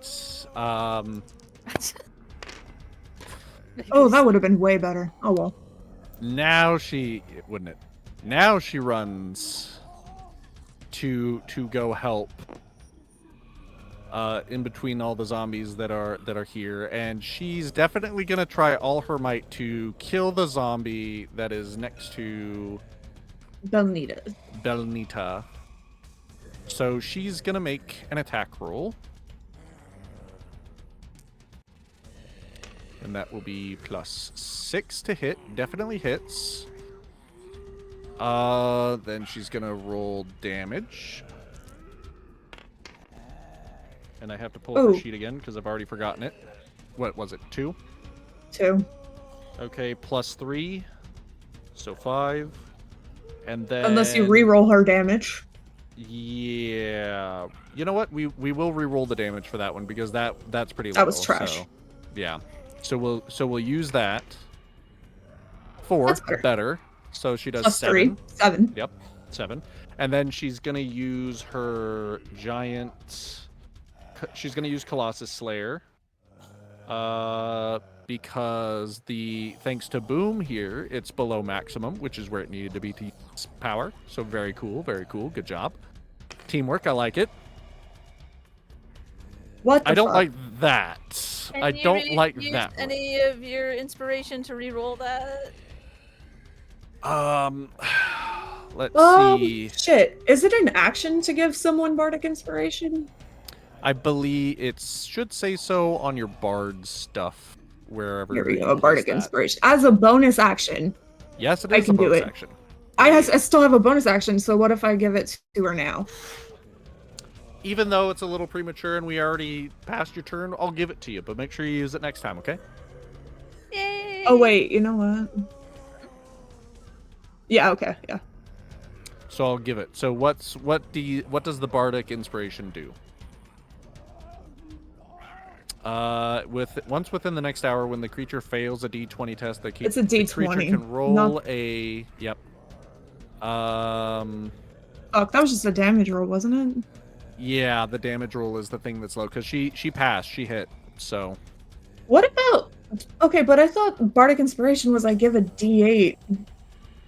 no, that's I believe no. Yes. You do give a D8. You add the D8 to a D20 roll.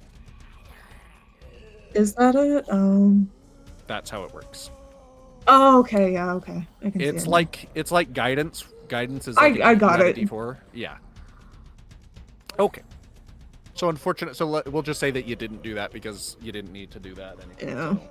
So no need to waste it, right? But unfortunately, yes. So, shit, I wasn't paying attention to damage.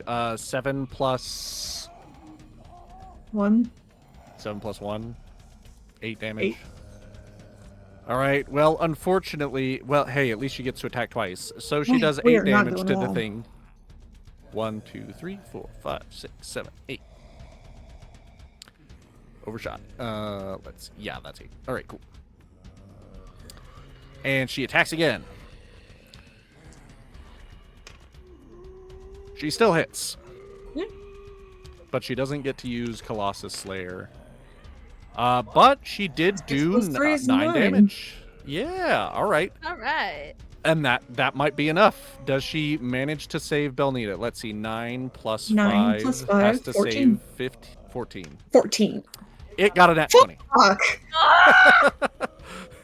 What the hell? She's slashes at Another it, nat 20 for a fucking save? Shit. but no dice. The zombie is still alive. Oh my god.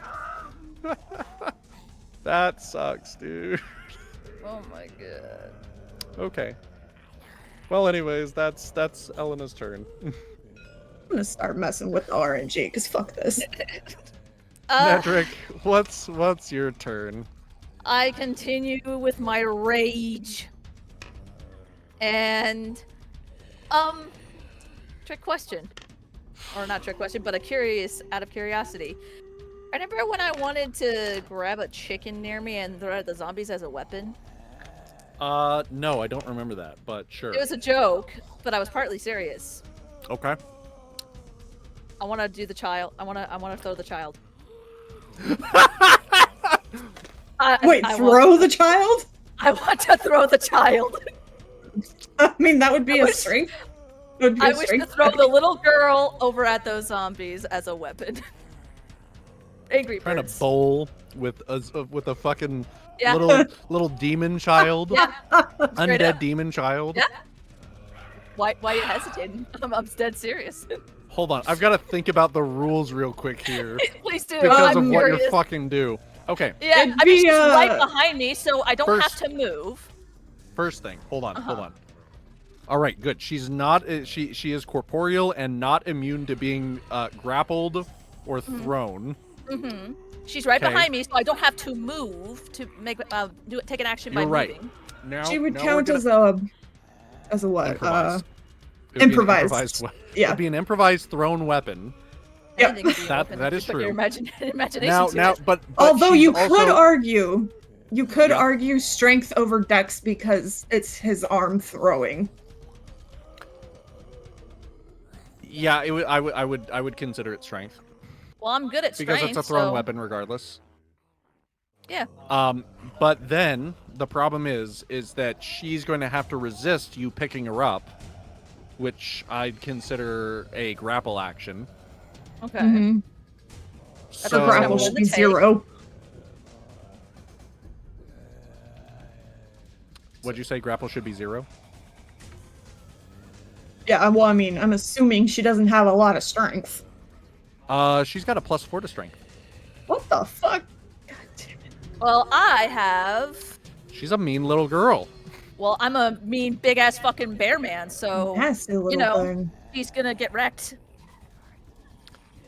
I'm pretty confident. So, okay, well, Meg, fortunately Athletics you also have a is a 7.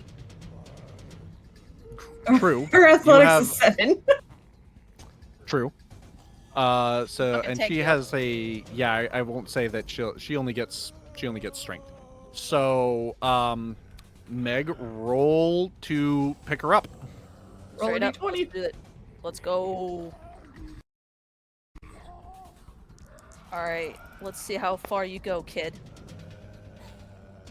Oh, 12 plus 7, 19. 19. Let's see what she rolls in competition. Get fucked! What the fuck? No. What? No, Meg, What? you get fucked. Do you Oh, know what this no, means? wait, oh, It's plus 18 four, plus right? 4. Oh, She got that's 22 right. to I resist. I know. That's what I'm saying. What the fuck? Oh, no. Can I use my inspiration to fucking... Yes, because You it's still have it? She has heroic inspiration. Okay, yeah, you can reroll So the yes, d20. you've still got to beat a 22, Meg, which you have a +7, so it shouldn't be Plus that 7. hard. Please. Roll it. God. Roll it. Roll that d20. Please. Please. Oh, fuck. No It's even fucking worse. way. Are you serious? Can I use another It's even worse. It's an Can I 8 use plus another- 7. It's even worse. Nope. Nope. You have to take the new roll. That's the cost. Either of way, using it would have failed. Yep. Okay. This is some baby back bullshit. Yelling at me. I'm sorry. I'm not yelling at you. It's the game. It's the game. I'm excited. Let's keep going. Unfortunately, no, Em. I'm sorry.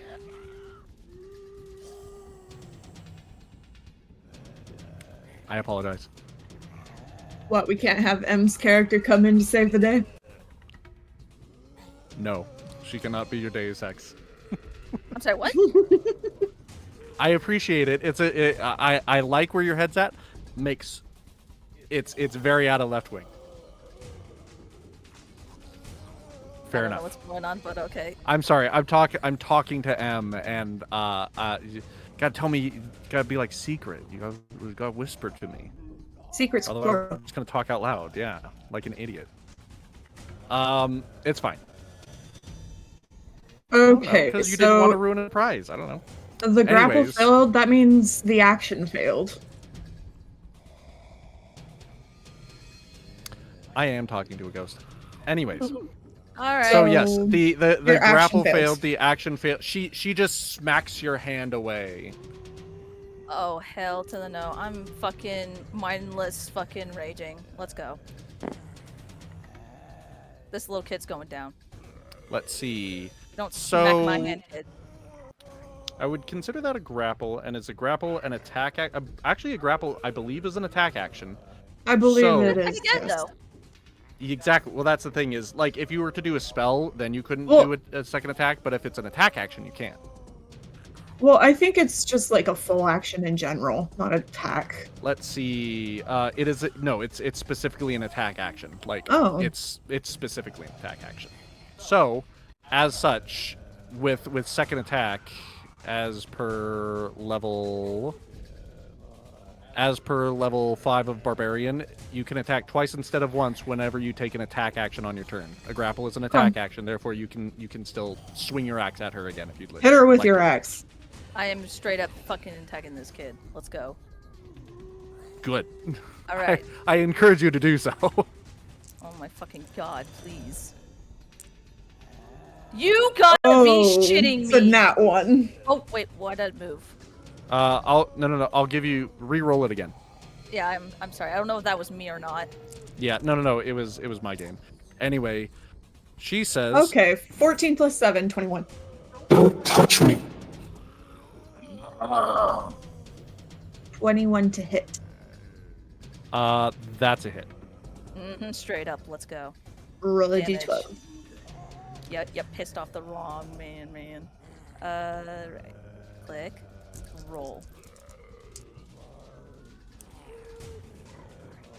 Oh, 7 plus 7 plus 4. 7 plus 4, 11. Nice. 11 damage has been taken. Are you still raging? Yes, I am. I announced that before I started anything Then make else. sure you add your rage dice to that, or your rage bonus as well. Oh yeah, right, so I'm that's sorry. plus 2. So it's 13. Right. 13. Plus, wait, plus isn't there plus something because I'm Plus the Are you- 2d6? Form? You'd have to reckless attack first in order to get that. Okay. Okay. So just the plus 2 from the rage, right? Just the +2 from the rage currently. So 13 damage. Unless you'd 13. like to reckless attack, I'll still let you do it if that's what you're doing. Yeah, absolutely. In fact, let's add a little flavor to it. I'm gonna fucking smack her upside the head with my giant claw and smack her against this building. Alright, If hit you're- 2 more Ds. If you're reckless attacking, would you like to roll your roll again to see if you crit? I'll still give you the attack, but would you like to see if you crit? I'm sure. Because I you get guess. advantage with reckless attack. Okay, Oh, yeah. that's true. I'm sorry. So what am I rolling? My brain D20, just roll went- it again. D20. Yeah. Okay. And tell me if you get a 20 or not. Nope. Oh, no. Okay. So That's you okay. you do 13 damage. So yeah, she 13. said don't touch me, and then you I roared. You roared, and then you smacked her in the face. She smacked my hand, yo. No one touched me. 13. She's creepy as So fuck. is I that a don't- reckless attack or no? Yes, that is a. Oh yeah, So you're right. You're right. Roll 2 Roll more your D6s. Yeah, Oh shit! Sorry. Okay. Do this pretty highlight thing, and Oh god! I don't think. I Oh did shit. that. 8. So that's 21. 21. 21 damage. So 21 minus 13 would be. Oh god! I can't. 8. Okay. It's 8. Okay, thank you. Because I had already subtracted the damage beforehand, so. Oh, so yeah, just do 8 more from the 2d6s. Yeah. So she's at... Yeah, okay, that makes sense. All right, cool. Okay, so she didn't like that at all.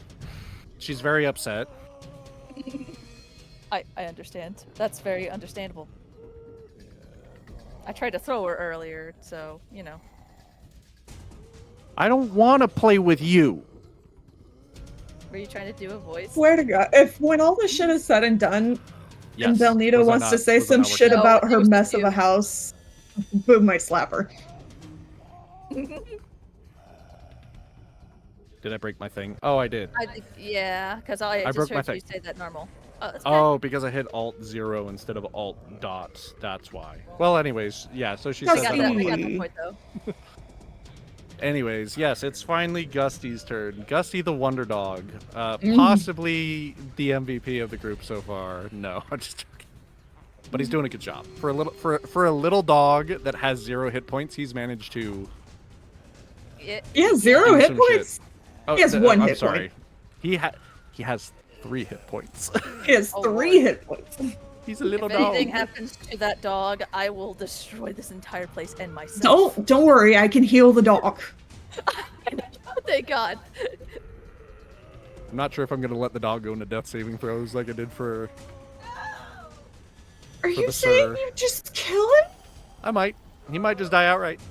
Dude. What the fuck, Zyken? Sorry. Yo. That's messed up. All these zombies with their 50 fucking life If saves. the zombie does 6 damage, the dog dies outright. That's how it works. I'm sorry. Yeah, that's how it works. So, anyways, as I was saying, dog bites zombie.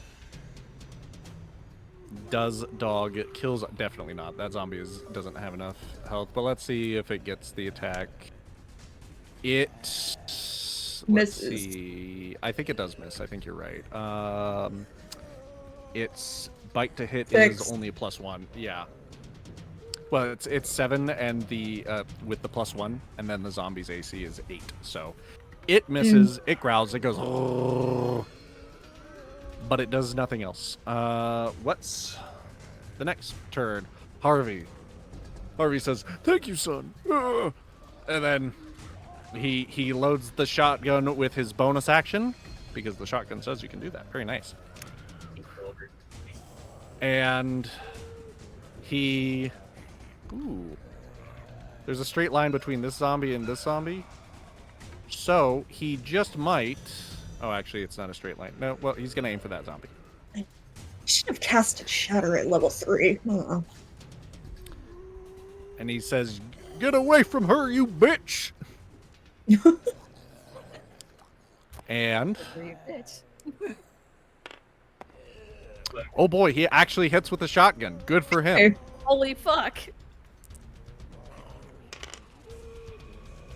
10. Let's see if the zombie Alright. survives that blast. It's got to get a 15. Wait, so it's 2d8 Yeah, 2d8. plus anything? No? It would be plus your dexterity, but he has... He has 0. It's 0 across the board, so it's just straight rolls with NPCs. Anyways, Got it. the zombie, right in the head, blasted away, dead. Yes! Flip. Louis. Slumps against the wall. Belnita looks at her husband with amazement and love as he has just saved her. I've never loved you. You more just than I hear do Boom right from now. outside the window. You go, Harvey! He's doing what he can. He's helping the gang. Anyways, let's see. I'm glad I gave him a shotgun. This has been fun. All right, Zombie B's turn. Zombie B, what are you doing? Look You're good. doing nothing. You're standing outside like an idiot. Who is? Zombie B. Ah. They don't get in. There's 2 zombies literally outside banging on the Yeah, door I know. that can't do anything. My and are plan too was dumb to to do go for anything them else. next, but I can do that if you want, since I'm out here with this freaky little fucking demon child. no, I can do it now that I don't need to bring anyone back from the dead. Yet. Yet.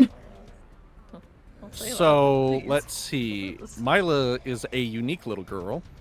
Oh, little girl. Oh, Let's shit. see. I'm in trouble. Yes. Brought back by some forbidden hoodoo bullshit. Ooh. Oh, I don't like that. I don't like the sound of that. So you thought the ogre was the boss, but you're wrong. It's her. Man, fucking-tastic.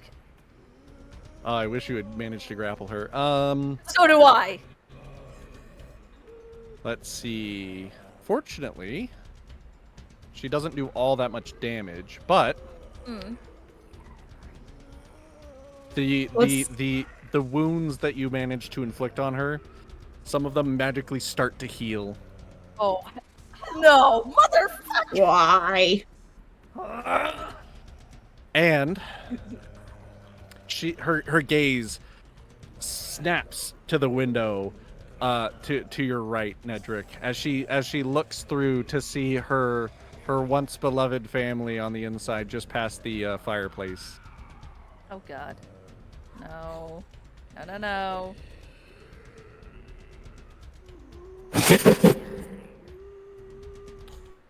And she sprints. Attack opportunity! Attack opportunity! All right. Roll to attack. Roll to hit. No, not today, not today, not today. No, no, no, no. Come on, please, please.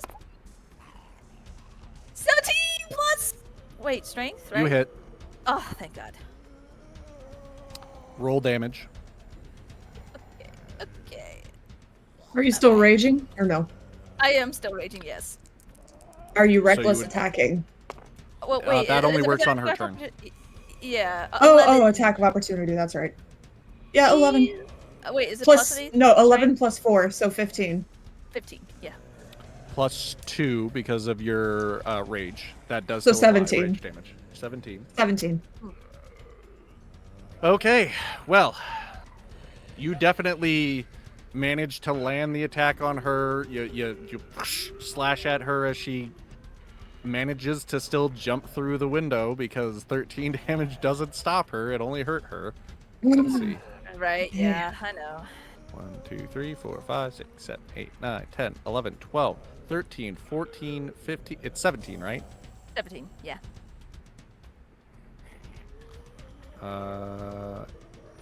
2 because she was at that. Okay, cool. So, you do land the hit, but she manages to get inside the house. He growls with rage. The little girl is now inside the house, and she stands just beyond the window next to the fireplace, staring at her mother. I should have made a damn cleric. I mean, just frankly, guys, just attack with holy magic and fire, and you'll be fine. I don't have Well, that. except we don't have those. Oh, that does suck. Moving on. Let's see. And she gives her mother a vengeful glare. Her mother looks back, as her hollow, glowing yellow eyes peer into her soul, and she has to make a wisdom saving throw. Oh, fuck. I don't like that. She might pass it. I don't know. She's been kind of doing a whole lot of nothing. Oh, that I think actually. That might do it. Yeah, Maybe. that passes. You're Fuck yeah. not my little girl. She shouts as the evil girl smiles at her, an innocent, It is her yet body, though. foreboding smile. Yeah, right. And let's see. On a failure, blah blah blah, blah blah blah blah blah blah. Nope, it's good. All right, and that was her turn. It's now the other zombies' turns. Let's see, which zombie was that again? He is... Right there. Let's see, and that one is prone. That one's gonna take a swipe. All right. Since this one's B and this one's F, I'm gonna call them the boyfriends. BF, that works. But we're on E right now, and E is actually, while knocked prone, is going to take a swipe at Mast with disadvantage.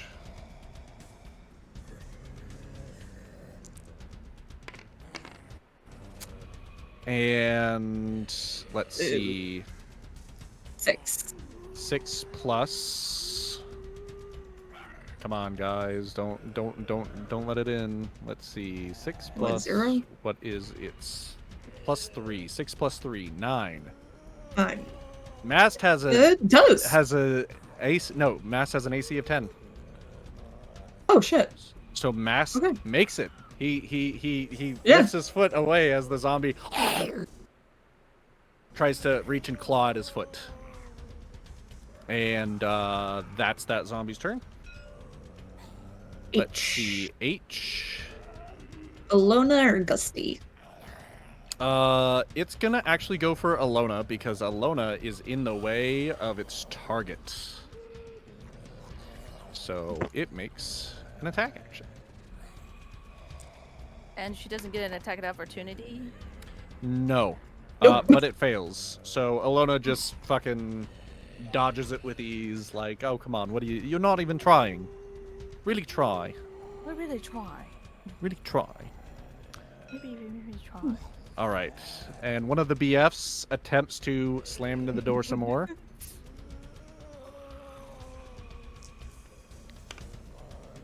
Oh shit. Oh, fuck.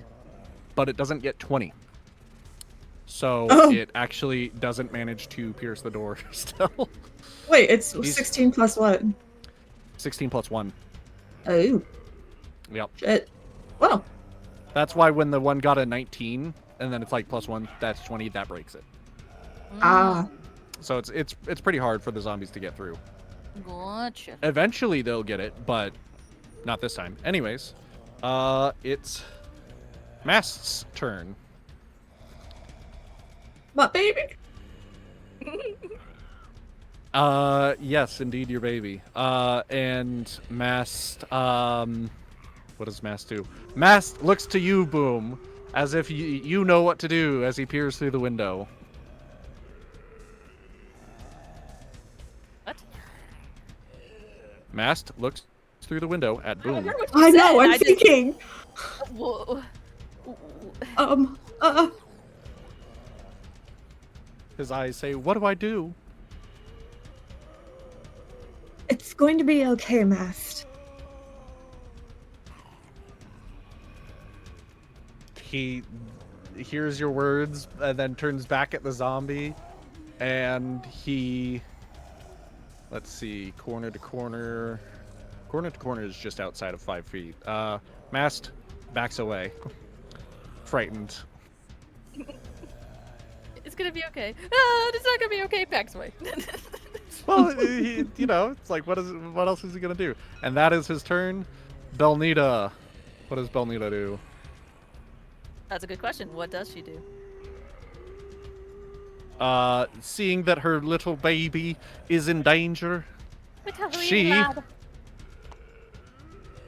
she takes a fucking jar that was on the table used for cooking, and she attempts to smash it over the zombie's head, Nice. My little boy. reaching for whatever she could muster. She fails. She'd need 8, and even if she had like a +2 to proficiency, she doesn't have any strength or dexterity, so she fails. She misses the she's still holding on to the jar as she swings, but no good. All right, Boom, save the day. Come on. Should I cast Cloud of Daggers? Actually, I should have done that with advantage because the zombie is still prone. It is prone. Would you like me to do that? I don't think you could have really rolled better than 16. No, I rolled a Realistically. 5. No. I rolled Oh, a okay, 5. yeah, re-roll that shit. That's bullshit. With her improvised weapon. Oh yeah, now she Much definitely hits. Yes, now she hits with her improvised weapon. let's maybe help you guys out here a little, right? Improvise. What is it? +4? Yeah, sounds about right. Let's see. It is a D4. Yes. And yeah, there is no proficiency bonus. That's what It's I thought. D4. Okay.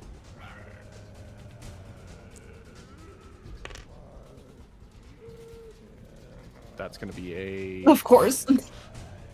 Fuck. She smashes it down on the zombie. It crashes. sake. It shatters. The zombie's covered in sugar. Now. But does it make it only it needs 6. Okay, the zombie doesn't bother by this at all. It's just a zombie covered in sugar. Now You get away from my family. Okay, Now now he's it's your turn, happy. Boom. I'm sorry. Um, At least I'm making this entertaining for y'all. Shit. Alright, I would just take, it'd be what, half damage to get through this window? Or half damage, half movement. It wouldn't be you're gonna have to still break down at least one of the. If you break down one of the boards, just one, I will make the check lower. And if you want to move in, squeeze through it with all of your action, I will allow that. Or all of your movement, rather. So once you get inside, you can't move anywhere else. Deal? Well,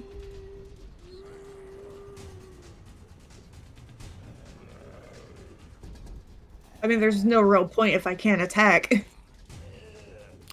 True, but your presence is there. You know, if something tries to move, I don't know.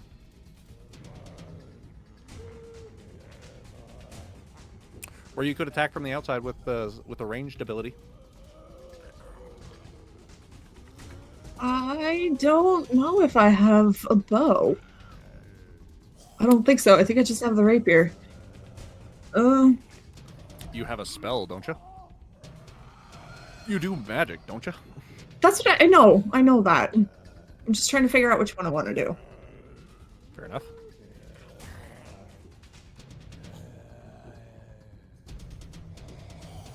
What are your other cantrips? Don't really have a whole lot of cantrips. You should have at least one more. I only see True Strike out here. Do you not have any other? Oh, I have Minor Illusion and Blade Ward. Oh, okay. So those are more utility stuff. Not really Yeah. hitty stuff. I mean, wait. What does Blade Ward do? Does that protect people? Whenever a creature makes an attack roll against, it's only a self one. Oh, it's cast on self. Okay. Self-protect. Yeah, and it subtracts a d4 from the attack roll. Okay. Yep. You're right. That does suck. I don't think there were a whole lot of cantrips that I had access to.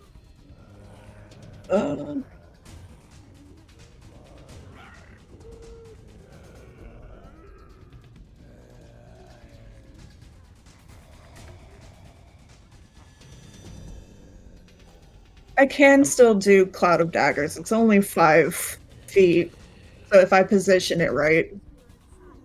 Yeah, 5 feet is one whole square, so.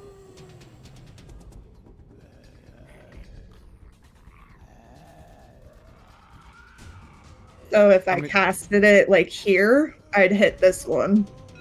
No, like you cast it directly on the zombie and it'll hit because one square is 5 feet. Oh yeah, I guess none of them are in the same square right now. Yeah, none of them are. I'd say only this one is. Yeah, slightly, that one's kind of iffy. But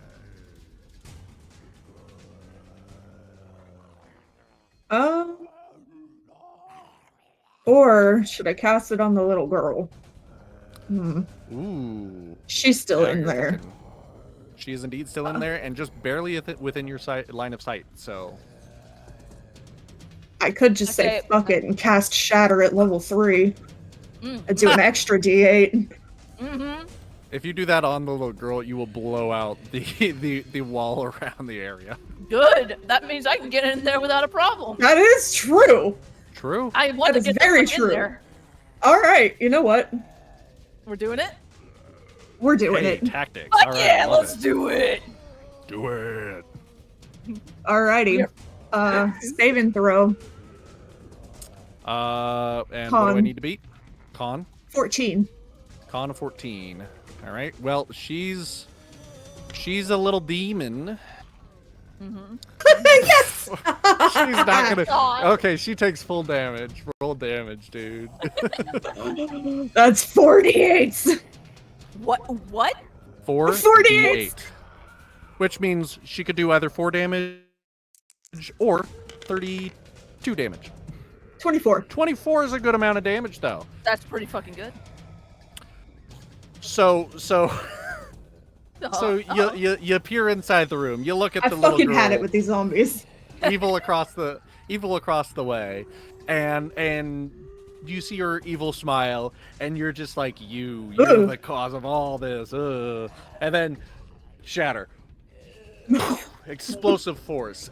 Wood and chips and shit go flying. This whole section of the fucking house is now. Hold on, I gotta draw this. I would have casted it around here so it wouldn't hit Nedrick. Oh no! Even if you cast it where you cast it, it still wouldn't hit him. Yeah, If you 'cause casted it Okay. on top of her, because because he's outside the range, and I would say that okay. he's fine. He's like right outside it. But this whole area, just a big Is fucking blown out. hole, is just blown out, blown away. Part of the fireplace is just gone. Nedrick's gonna like be startled, like what the fuck? But then he's gonna like look in slightly to being like, kind of putting two, like, oh, this is the work of Boom, and just be like very pleased. It's like, all right, Boom. Listen, we call her Boom for a reason. Goddamn right we do. Did somebody say boom? Hey, Boom. Boom! Did Oh, somebody say boom? Fucking awesome. So anyways, yes. So she is quite bothered by this, and she looks at you with intense anger as she still stands as the dust clears away from the blast.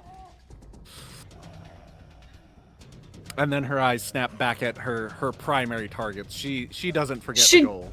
She does like an air kiss at her.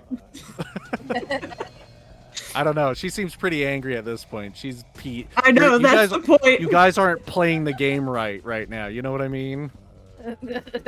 Oh, I know.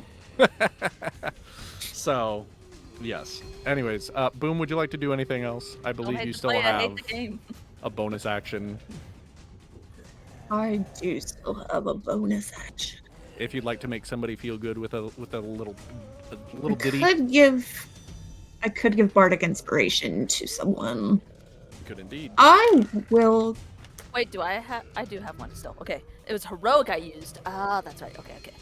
Yeah, so heroic is you could reroll a d20. With Yeah. mine, you add a d8. Yeah, that's right. I was just.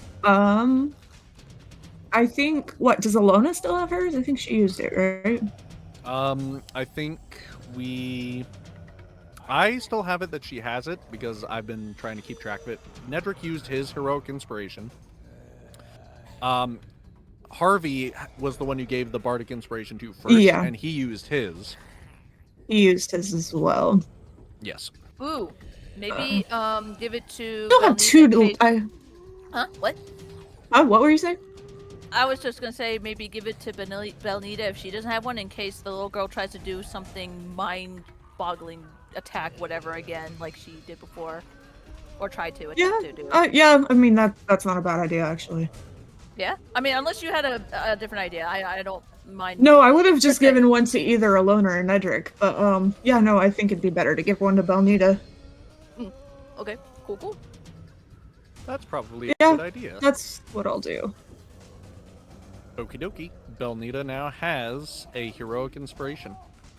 It's just Or regular, a bardic inspiration, yeah, I'm sorry. just regular bardic, yeah. That's gonna be fucking confusing for me. Alright. Okay, so with heroic, it's any. It's any D20 gets advantage. You must take the roll. Bardic, you add a d8 to whatever you roll. To your d20, yes. Yes. When you fail. Yes. Specifically when you fail. Yeah, it does Yeah. outline that. So that's good. Let's see. What are we? Okay, so is that your turn? Yes. Good turn. I like it. Elena. What does Elena do? Elena stabs at the zombies, trying to do her damnedest. So she's going to make an attack roll at the one on the ground with advantage. So that'll be 2d20s. You got this, Elena. She got a nat fucking 20. Yeah, she did. Yeah. Critical damage to the prone one with sugar all over it. Good job, Elena. She stabs straight down with her double-bladed scimitar. She's looking pretty cool. Let's see, that's 48, or should I just double it? He's Just looking pretty double it. fly We'll just for a double it. blind guy. Yeah. She is pretty fly for a blind guy. Okay, so she does 10 plus 3. 13. So that's 13. Plus 5 is 18 for the save. Why is it plus 5? For the save on the zombie. Because it should be depleted with health and it'll have to do a save. Oh, okay, that's what you're talking about. Yes, that's what I mean. The con save for it. Okay, so yep. All right, so it's got to beat 18. You said, yeah. 13 plus 5. It Ooh. fails. That zombie is dead. Finally. Elena is kicking ass now and taking names. She's protecting the family, Now she can And- attack again. and now she can attack again. And then she takes out the scimitar out from the ground, and then she backstabs into the other zombie. And let's see if she hits that one. Let's see. That one will be made with regular. Ooh. Mmm. 6. Can we do anything about that? Let's see. That is a d8 if you hit. For that, savage attack. Once per turn when you hit a target with a weapon. She does not. Nope. She unfortunately misses. She thought she was going to be cool, but that zombie just shambled back as when she tried doing that. Missing the attack entirely. Very sad. You did your best. Hey, she still managed to get the main one that was around the family. Heroic which is good. inspiration. Oh, okay, good point. She's got heroic inspiration. Let's re-roll that d20 and take the new roll. Oh fuck yeah, let's go. Thank you for reminding me, Sarah. I actually forgot. Oh my She totally god. fucking Yeah. hits. All right. Alrighty. And you know what? We'll use both her Expand that. features, her giant. So let's see. So she gets 2d4. Yeah, let's go. 7. That's about as good as it's gonna get. So I'm not gonna Yep. take the new damage dice. Well, actually, I could. I mean, we could try again. It's either 7 or because I can pick. It's true. Okay, so we're gonna take We're the going 7. 7. We're going Yeah. for 7. Then so plus 3 is 10. Then we're gonna add 1d8 for Colossus Slayer. 7. Awesome. So she did what? 17. 17. Yeah. Okay. Fuck yeah. Oh, Is it still alive? it's not. It needs 1 more HP. Fuck! Just shy. Just shy. So, she stabs it. She thinks it's dead. yeah, but that's then right. it- They have 18. Fuck. That one does, anyways. That one had 18 left because it had a little bit of damage. From my shatter earlier. Or not Yeah. shatter. Yes, shatter. Yes, your shatter. That's why she could use Colossus Slayer on it. Because it has to be below maximum. Mhm. Okay, well, unfortunately that one didn't make it. Nedrick, it's your turn. Nedrick's gonna just waltz Take right out over, that fucking dreadful little continuing child. to be rage. This little girl has continued his rageful vengeance as he just stomps over and fucking reckless frenzy. Reckless attack! Reckless attack. The little girl, right before you attack, says, Does. Oh, fuck. Oh, So fuck. 4 plus. And she cowers. I'm sorry, and she cowers. I gotta switch out of the voice before I go back to narrator. Oh. Plus 7 is She says 11. what? I didn't hear any of that. Oh, did it not come through? Lame. Not very well. I can't No. quite understand it. It's the voice thing. It's just some. She said, wait, you don't know what you're doing.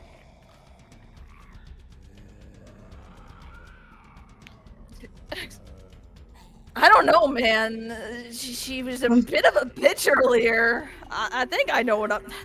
Do my animal instincts sense something here? Do I have something for that? Don't I have something for that? Like sensing fucking truth bullshit. I'll allow you a free action to roll insight to see if she convinced you. Roll a d20. If she's truthful, you mean? Like if she's Yeah, telling the truth? you're saying like if she's like being honest or she's telling the truth or she has like good intention and you just didn't know it. Yeah, cause like I have danger sense or something. Hold on, I'm looking for Danger sense is for like saving throws or something like that. Danger sense. You gain an uncanny sense when things aren't as they should be.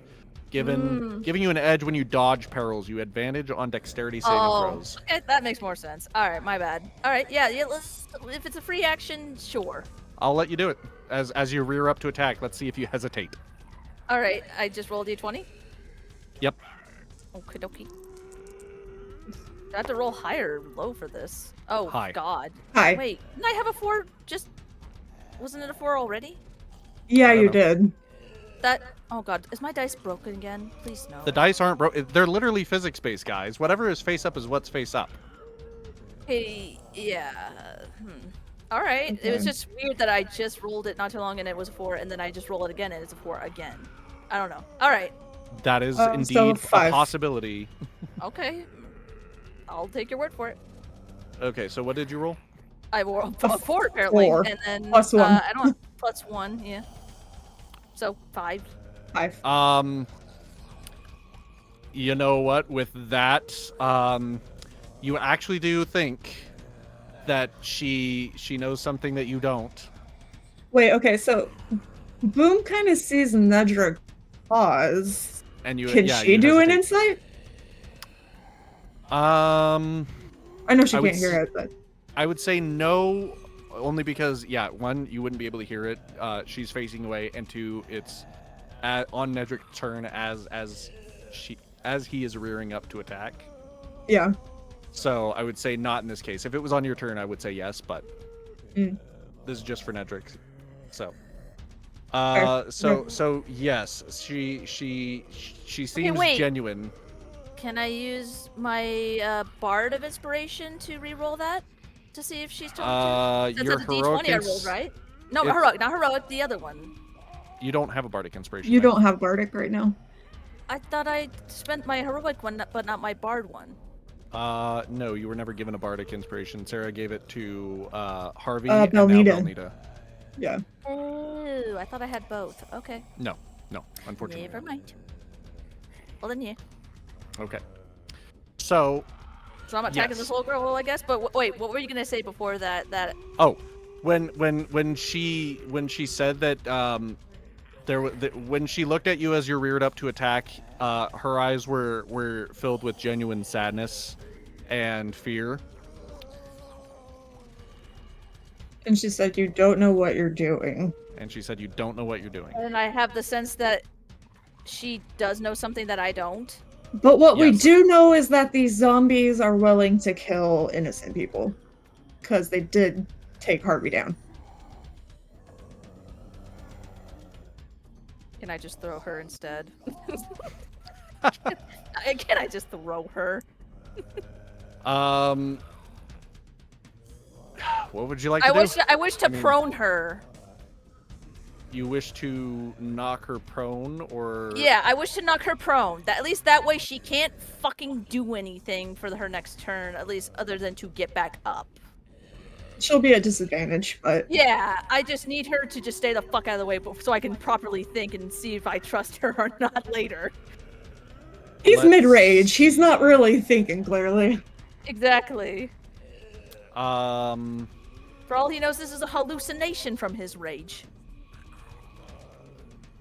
what? It's been a long night. he's not Okay, close so sleep. so yes, you'll be making an athletics check to knock her prone. Okay. All right, that's I'll Or do strength. Right? No, Push. strength is an athletics check. it. Okay, so D20, right? D20 Yes. and then add athletics. Yes. Okay. Please, something other than a 4. What is happening? That can't... I'm rolling awful. That's not fair. Okay, what? So what? 2 plus 1? 7 is 9. So 9. And then she just has to contest that. Yep. Pass it. Let's just... She. Yeah. Let's see. She might not. Hold on. Let's see. I'll be honestly Is surprised her if she does. strength or athletics a 2 or higher? Yeah, her strength is +4. So Yeah, it fails. I saw that, yeah. So you attempt to do that. It fails. You can try again because you get 2 attacks. That's true. All right, And fuck that was a shove. So that's an attack action. So you can try again. All right, Yeah. let's do it. God damn it, please, just fucking... I'm just gonna bull the shit out of this. I hear you smashing it. I love it. I just That's don't good. want it to be a puny ass number anymore. It keeps being puny. Okay, That's finally. more like it. That's 19. more like it. Wait, no. Yeah. Okay. Yes. What? 13 20. plus 4. Or plus 4, right? Yeah. +4. 7. Yeah. Plus 7. Oh, plus Athletics. 7. Athletics. Oh yeah, Yep. it's an athletic check. You're right. So, Thank you. dirty 20. Dirty 20. Nice. Let's see if she resists it again. Oh my god, I'm going to destroy this freaking little girl. You try your What the damnedest fuck to pin is her this? down. It's Alright, I had my turn. I don't know what else to fucking do. There's not I'm much sorry. else you can do. It's not your fault. It's the fucking dice. It's the roll of a dice. It's the dice, and Fucking then it's me saving rolling her throws. dice. Okay, so it's Gusty's turn. I'm At sorry. least she's not You're- dead. no, no, no, Let's look. look on the bright side. At least she's not She's dead. not dead. So for all we know, yeah, whatever. Yeah. So Gusty is gonna bite the zombie, doing his good boy job, defending the fam. Doesn't take much to hit. Rusty, you gutsy. Hey. Gusty, you failing me.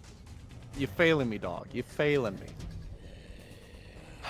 Yeah, that's a +1 to hit. So he got 5. He needed an 8. Miss. He fails. It's a miss.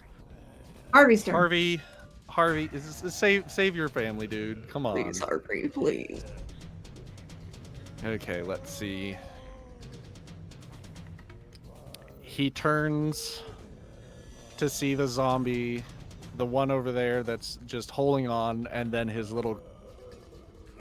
And he peers into her cold, soulless yellow eyes. He's figured it out that she ain't what she's supposed to be, and with a tear in his eye, he tries... He's fires gonna a shot. shoot at his daughter and not the zombie that's right here. Yes. Oh, for the love of God.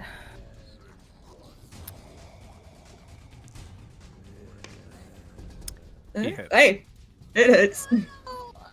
Okay. Well, how much damage? 2d8. That's what, 2d8? 9 damage. A max She's and a dead, win. isn't she? 9 damage.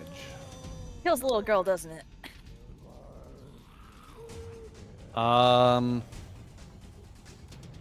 It does indeed. Boom, reviver. Boom. The Kablooey. corpse thrown by the knockback into what's left of this corner. And the zombies. Oh. They fall. All of them drop. I knew it. Motherfucker. I knew it. They are dead. Well. Combat over? Combat is over. Oh, thank fucking Christ. I think Win. I will go ahead and do that mass heal now. For I know Nedrick took damage, Harvey took damage, Elnita, Alona. Can I don't think Gusty, Boom, or Mass took any damage. Correct, they did not. So yeah, okay. You Only have 4 enough people need targets. heals. Your party members, yourself. Yes. No, not even yourself. I did not take and- damage. Yeah. So- Everybody can heal. Up to what? Except tell I don't me, have any more level 3 spellcaster? spells. Fuck. Hold on. I can't do mass healing word. Oh, but well, that is a problem. That's okay. I can, however, cure wounds. Hey, that's okay. And that's 2d8 plus my spellcasting ability modifier. So it's 2d8 plus 3? Yes.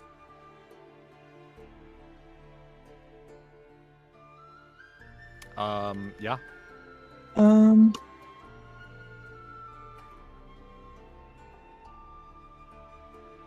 Harvey, I guess while you're doing this. I'll Actually, do I'll wait that until you're done. Wait till you're Okay, done. I'm gonna kill Nedrick first.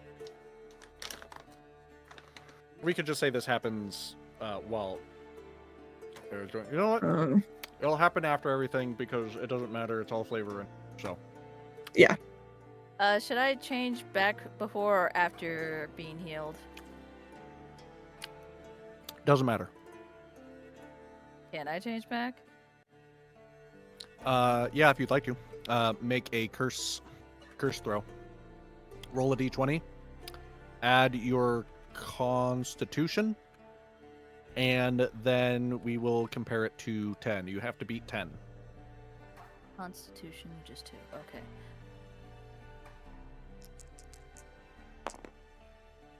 Oh my fucking god. 7, 9. No, you this is a saving throw, so you actually get 5 to it. Oh wait. Constitution. So that's Yeah. 12 But for it's a Nettie. constitution No, saving throw, 15. so it says it right here on your sheet. Oh. It says con 5. So you got 12. So you actually pass. Oh, okay. Cool. Thank God. All right, Nettie, sorry. you get 15 health. Yay! Thank you. And also because you successfully transformed back when you wanted to, your curse DC drops by 1.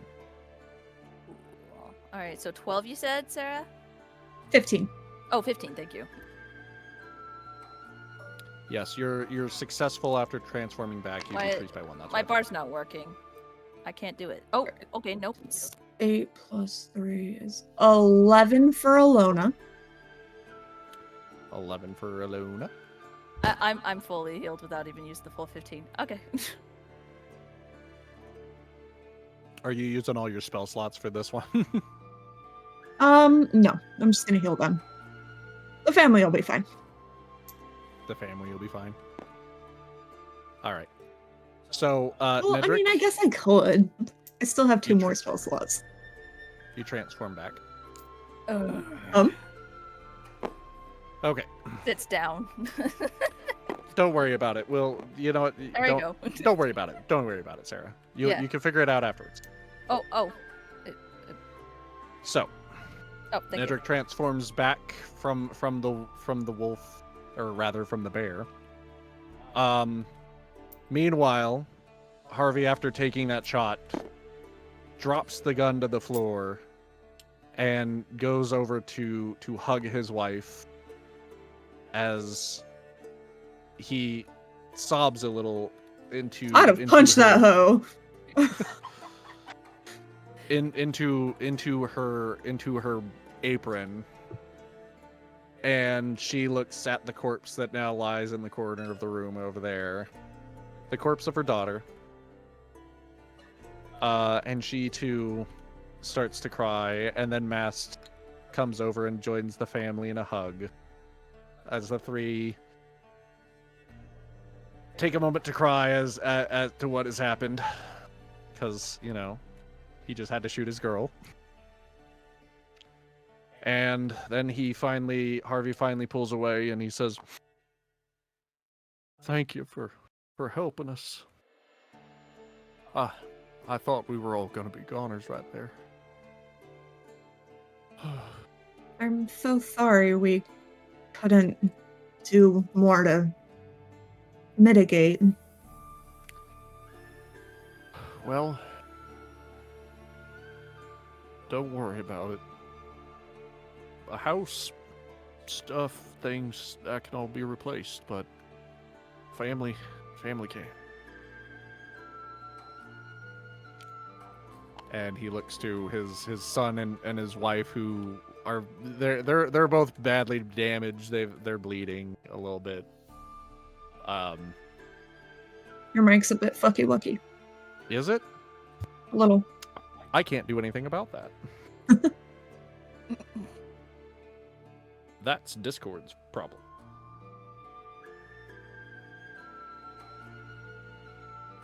Un moment.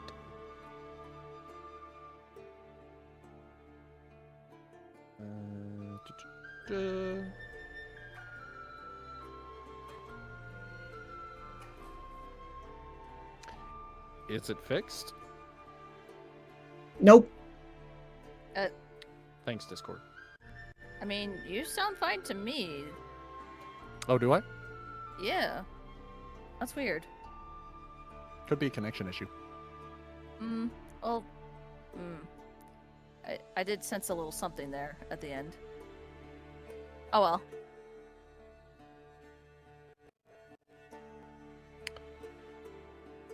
Oh well. We'll have to roll with it. I'm sorry. Whatever. Anyways. So yeah, he says all that, says family can't be replaced, etc., etc.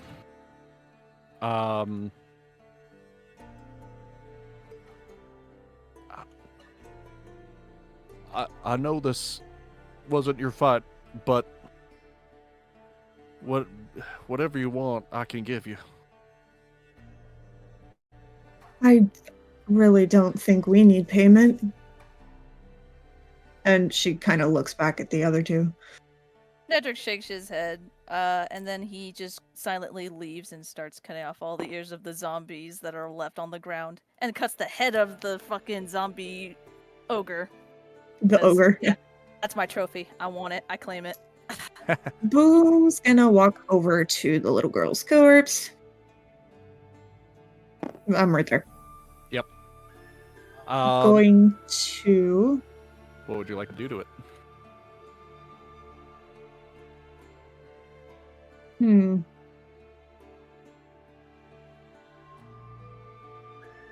don't know. Should kind of like look over the corpse to see if there's any fucking clue as to what exactly happened.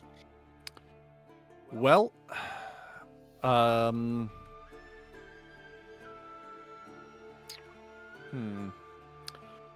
You definitely look over the corpse, and there doesn't seem to be anything unusual on her. There aren't any, like, strange markings or anything. She just looks like the now lifeless, entirely lifeless, corpse of a small girl.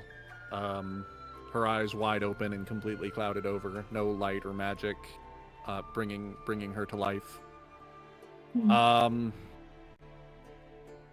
Is there anything specific you'd like to look for? I mean, unfortunately, I don't have detect magic or anything, so. How about this? Make me a religion check. Okay.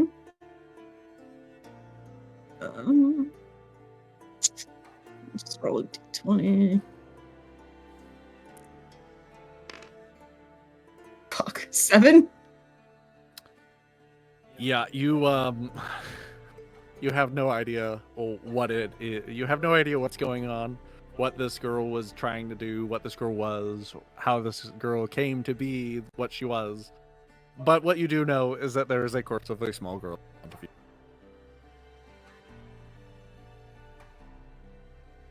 She'd probably look for something to cover her body with, because that's really fucking depressing. It is indeed. There's some torn away curtains from the windows that have been knocked to the ground from during the battle. If you'd like Let's to do pick- that. Okay, so yeah, you do that, and you pick them up. You perhaps you gently lay them over her, Yes. so as to keep her covered up. Give me a sec. What else would you like to do? I'll give you a sec. Okay. Is it the? Does it matter if it's the left or right ear of the zombie? You would know based on your contracts that they only take the left ears. Okay, and how many do I collect? You collect.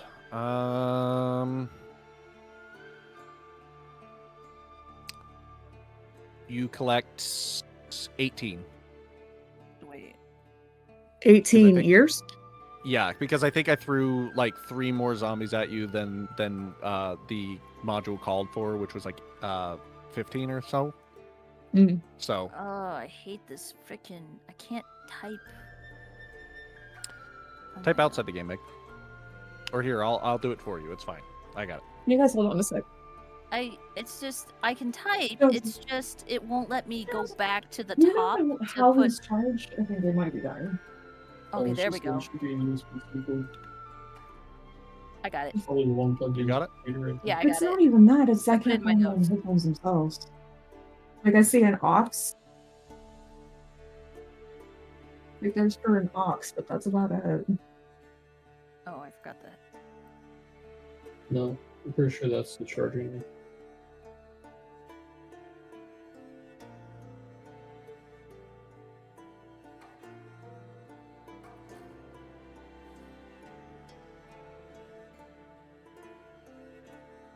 Huh?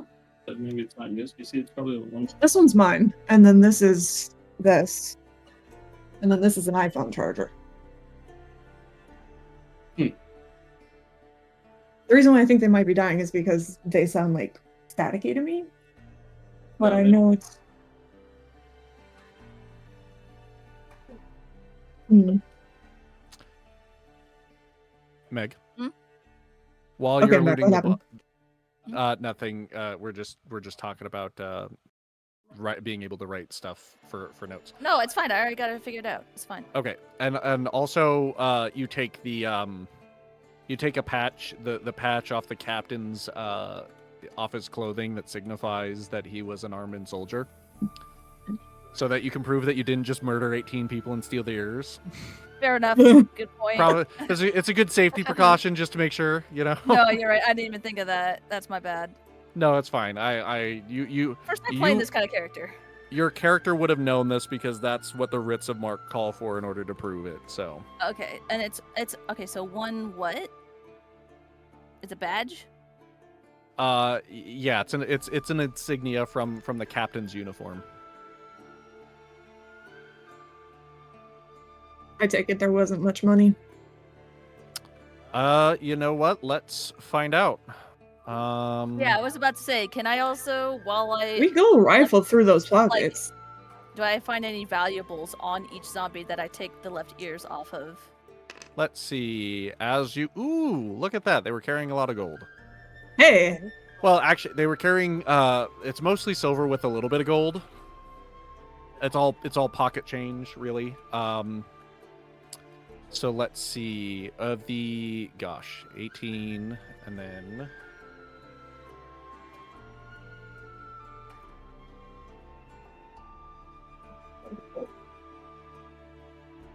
You find 89 silver. I don't have a thing. You're right. I didn't do a thing for tracking silver. Like all coin. Like I just do it on the character sheet, but I'm writing them down. 89 silver. 80. You have the full character sheet. She doesn't, so she doesn't have a little coin tracker like the full one does. But anyways, 89 silver and 6 gold. noise.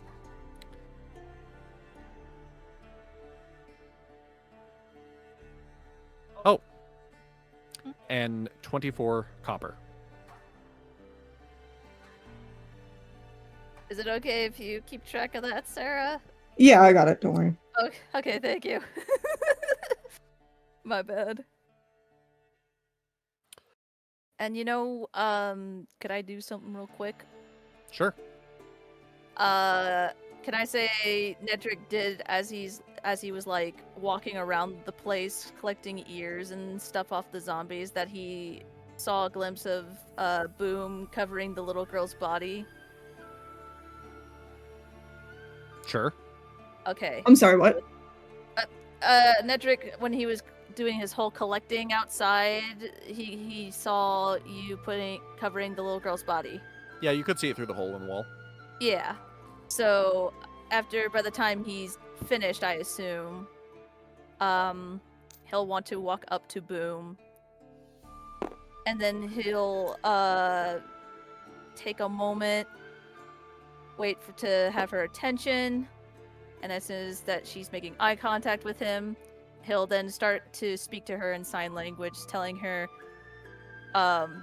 during the fight, the moment he was about to strike the little girl, he hesitated because he felt what she said to him at that moment. Basically explaining what happened in that Right. moment where she said something to him. That whole it's not what you think, like what you don't know what you're doing. And he admits that he hesitated. And he wasn't sure why, only that he felt in his gut that she knew something he didn't.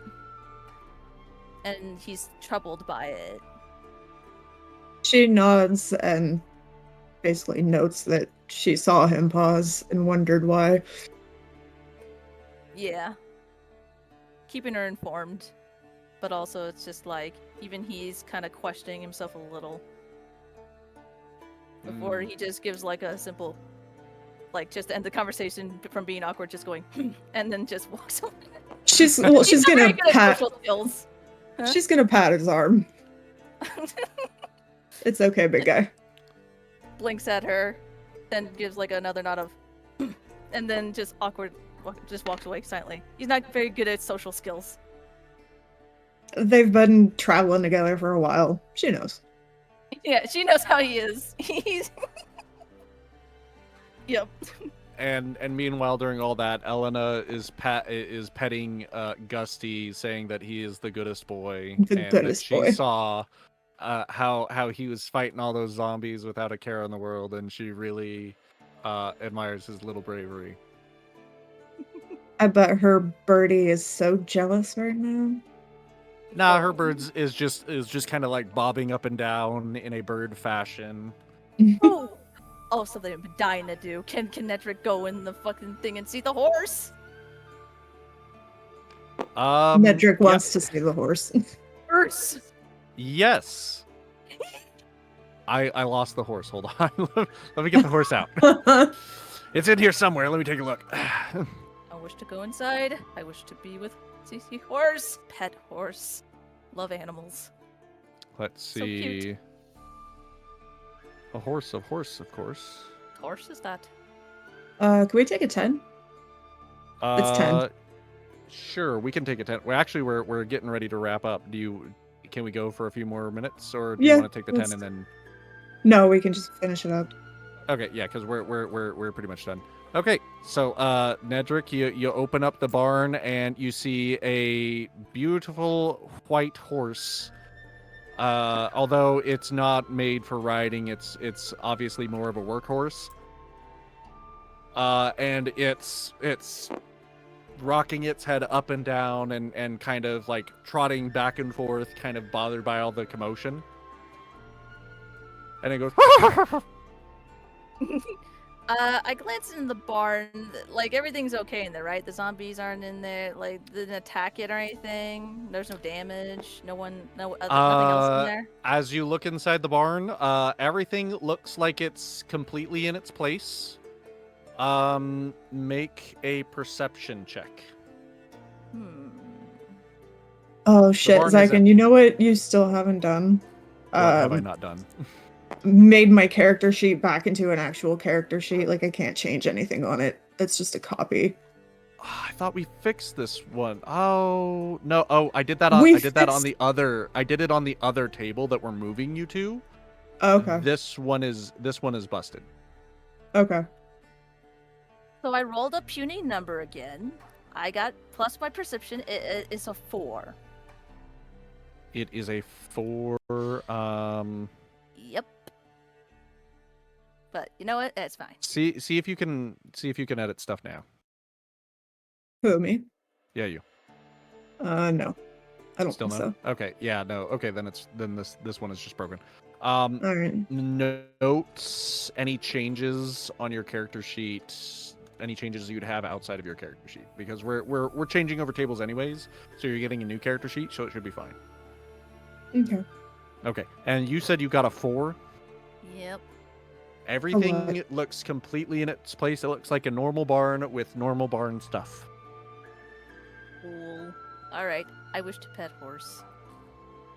The horse seems very, very jumpy by you right now, and doesn't really want you near it. It kind of like pulls itself away when you try to go to pet it. Do you want to actually try to pet it and calm it down, or you'll need to make an animal handling check if you do? Nah, Nedrick knows. It's like, I respect that, personal space. Not that, he can relate to that horse, and he'll just walk away from it. Leave it alone. Go pet chickens instead. The horse gives a huff as you close the barn, and it continues to like trot in circles around the space.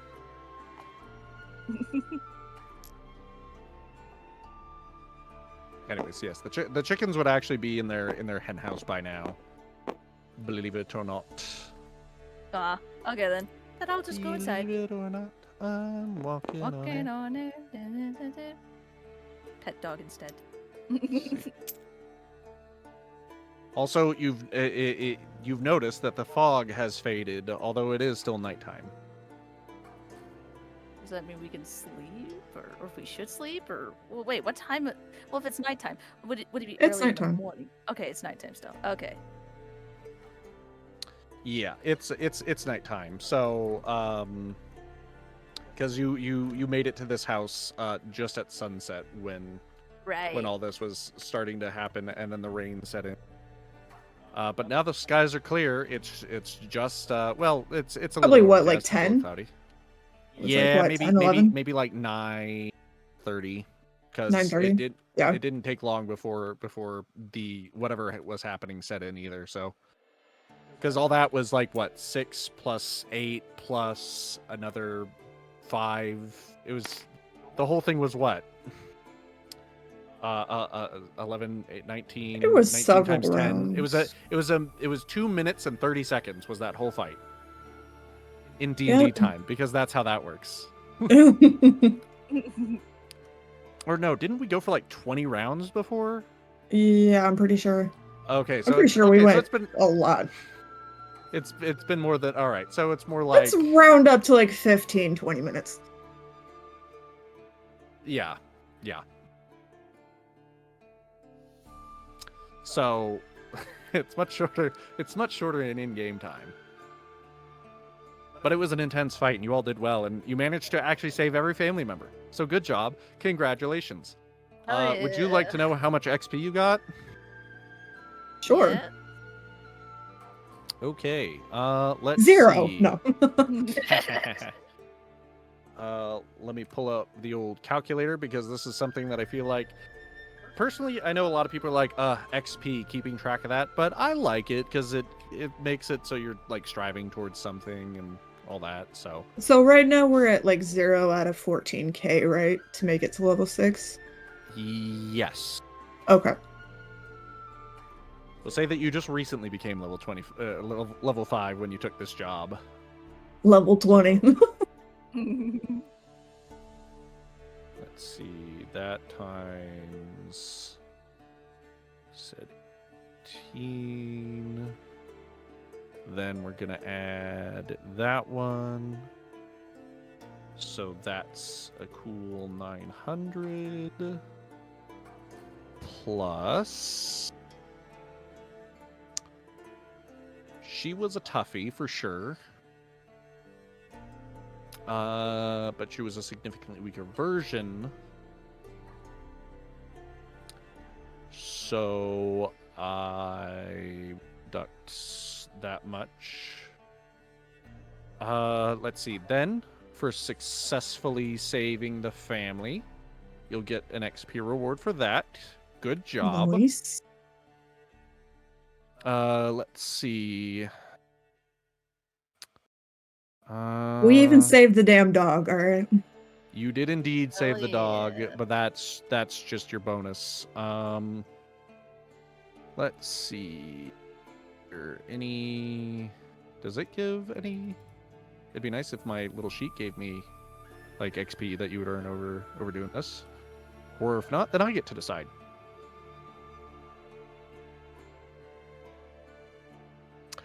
I get to decide. There were what, 18 18 zombies, so however much times 18. You already, yeah. I've already given you the zombie Okay. death times. So you're sitting at a cool 2,000 right now. And then I'm wondering, and that's just for defeating all your enemies. Okay. But then managing to protect all members of the family, I think that deserves a bonus. 500? I think a bonus of 500 is fair. Let's see. Anything else that I can give you XP for? I mean, we didn't save the house, unfortunately. Like I said, like he said, houses can be replaced. He is a little upset that all his windows are broken, doors are missing, and there's a big hole in his fucking wall, you know. So he is a little bit upset about that, but he's just thankful to be alive, honestly. And at least the rest of the farm is still intact, so he can still do his work. They just have to live with a couple cold nights until they repair that damage. So yeah, you get 2,500 XP, 2,500. Alrighty.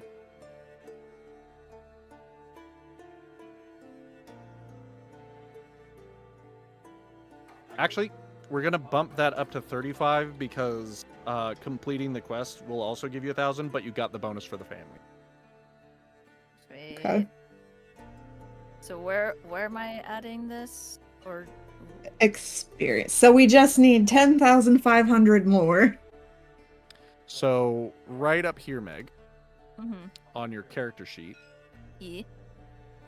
you see 0 XP. Let's see. I think you can write in.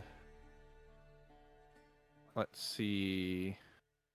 Oh, okay. So you're level 5. So that sets. Okay. So right now you're level 5. Oh, that's cool. That's where your level goes. So you don't have to write it up there. And then you have 3,500. All right, cool. Cool. That's it. That's it. Okay, I'll lock it up. Let's see. Belnita and Harvey are tending to their wounds, wrapping it, and they would still like to give you some stuff if you choose to take it. Yeah, fuck it. I'll take it. Belnita offers you.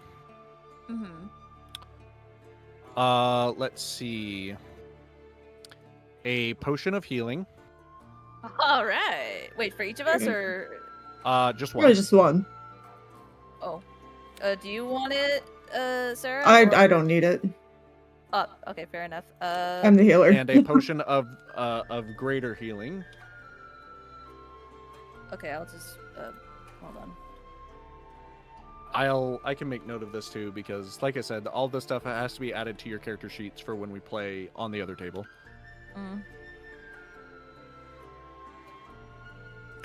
Wow, it actually took us until 10 o'clock just to finish out this combat. Then again, like I said, it's the a boss rolls. battle. The rolls were pretty fucking off. Some of tonight. them were great, and then others were awful. You know. So at least it's equal. Let's see. Anything else they give you? The family gives you their humble thanks and gives 10 gold to each player as well. Sarah, do you got that?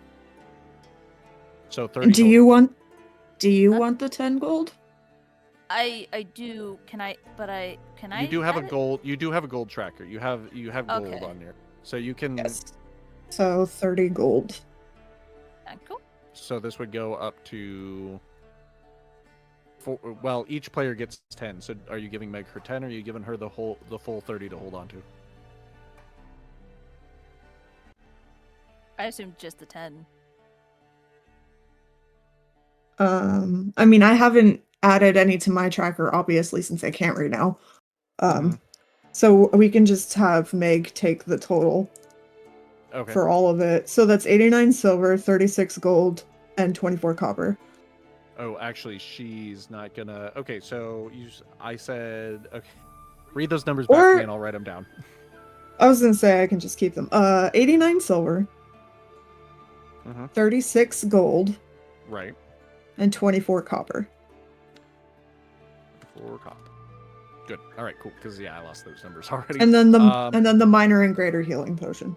Yep, I have those noted because I said, I'm gonna add this all to your character sheets on the other table, because this is the small table. We're moving to the big table.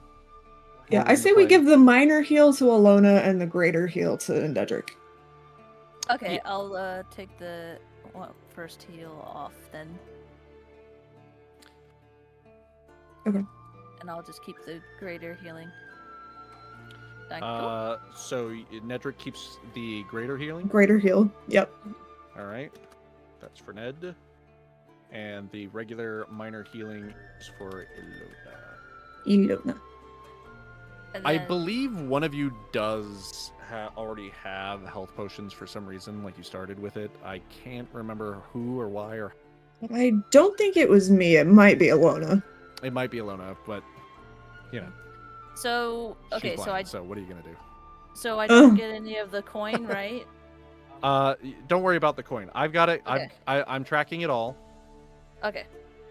We can divvy it out once Maggie is. Yeah. All that can be handled later. I have it noted down as to what you got from this, so that you can, so that we can talk about it next session. The next session we play. And then we'll get it added to your table, because, like I said, we're not on this table anymore. So these sheets, everything on them, thrown out anyways. And your guys are gonna get a full. You're gonna get a long rest by the time we come back. So don't worry about anything. Okay. Oh, okay. So any role playing for this particular, like, family or? If you'd want. Otherwise, I'm ready to call it here. They give their thanks. They offer you a place to stay. You know, you can still sleep in here. Boom would also offer to help rebury their kid. That's mighty kind of you, strangers. I really appreciate it. It was hard enough burying her twice now. I don't think I could bear doing it again, Belnita says. Please, just in the future, don't try any rituals you're not totally sure of. She gives a little frustrated huff, like it shouldn't she thinks it should not have done this, right? And she's just like, all right, I won't be doing any more black magic and none of that. I'm sorry. What's dead should stay dead. It's the way of things. Nedrick huffs in agreement on that. Like, don't fuck with nature.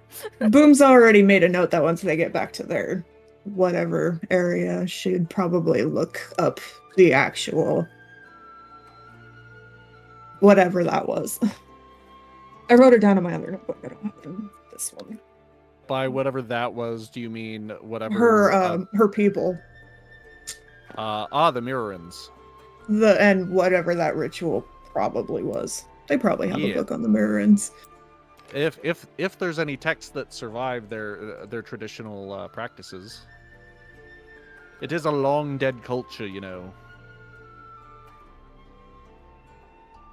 Well, There's you don't know, likely but you know now. something. Probably something. Hopefully something. Maybe. Perhaps, perhaps not. Anyways, we'll find that out. I don't even know, actually. The truth is, I don't even know. I'm not even going to play with you. I don't know. Maybe, maybe not. Eh. See how I feel about it. Anything else? Actually, you know what? Actually, there is something else, and you Yeah? didn't even expect this, but Mast runs up and hugs you, Boom. Oh, Oh. what a sweet Boom kid. will kneel down and kiss him on the forehead and just tell Aw. him that he is the bravest little boy she has ever met. Aw. He blushes and he says, "You were right. It would be okay." Oh, shit. I love you. What? Nothing. All of you. Watch out for Eh. your mom, huh? She's gonna be fat for quite some time. Yeah, you got it. He says with confidence. And then he backs away and he goes back to stand between them. And then he looks over at the his gaze does linger over at the tarped body in the corner though, and he looks a little sad. And he finally says, I'm sorry. I did that to her." And he looks at his parents for their approval, and they give a confused look because they have no idea what he's talking about. Right? What? Huh? What do you mean, Mast? What do you mean what you did to her? And he looks at the ground, and then he looks back at the tarped body, and then he looks at his dad, and he feels like he's done something that he really shouldn't have done, and he says it quietly. Well, Pa, do you remember when we were playing and you told us not to in the barn? And he says, yes, boy, what is it? Well, does anybody remember the horse's name? I forgot it. I I forgot can't to. remember the horse. I think it's like Clarabelle. I was the reason Clarabelle got spooked. We were playing and she said something mean to me, so I threw the wash tub at her. And the loud bang scared Clarabelle. Oh, Mast. It was just an accident. He begins to tear up. And Belnita and Harvey, can't remember the names, look at each other with shock, but they're easily overwhelmed with a sense of grief, understanding how Matt was probably feeling right now, and also, you know, she's already been dead, so like, what are you gonna? And they hug him and they say exactly that. Oh, honey, it was an accident. I know you didn't mean to do it. You loved your sister. I did. And he gives a greater cry as he sobs into his parents' chests. We'll let's bury her, and then I'll get them put to bed. And damn, we got to take down all these boards and board up the doors and whatnot. And there's a great big hole in my wall now. Sorry about that. It's all right. You saved our lives, and that's well worth the cost. But if you need a place to stay, you could you could stay in here, and gestures around the torn up living room, or if you like, you can stay in the barn. That's still in one piece. about we help you tidy up a bit and we'll stay here? I much appreciate that. Nedrick starts silently pulling all the boards off the windows. Yeah, they probably spend the next couple hours putting things somewhat back together. Boom carries the little girl outside to the grave. All right. Belnita picks up Mast, still quietly crying, and brings him to. Starts walking towards his bedroom door before thinking about it and realizing and looking back and say, "Harvey, do you mind if he joins us tonight?" Eddie says, "That's quite all right." And then she proceeds to then take Mast into their bedroom so that he can sleep with them tonight. Because he's had a rough day. Yeah, fuck. Oof. All right. And Poor kid has been through it. Mm-hmm. So you take the little girl, you bury her back in her grave where she rightly belongs. And yeah, and that's the eventful night. Of our second one shot that was supposed to be a one shot that's become more than a one shot. That's become a 3.5 session shot. Yeah, 2.5 session. Yeah, 3 shot. God, I don't even know how long we've spent on this one. Fuck, I'm sorry, guys. No, it's fine. I'm not upset at all. And then we decided to keep the characters because we liked them so much. Well, I'm glad you did too. I was kind of worried because I was like, I feel kind of bad because I was like, actually, you know what? How about we take a 10 real quick here? Let's take our 10 and then we'll come back and I'll give you some behind the scenes stuff, okay? Keep the video rolling. Don't go anywhere. Don't touch that remote. We'll be right back after these messages. God, somebody please sponsor us. Thank you.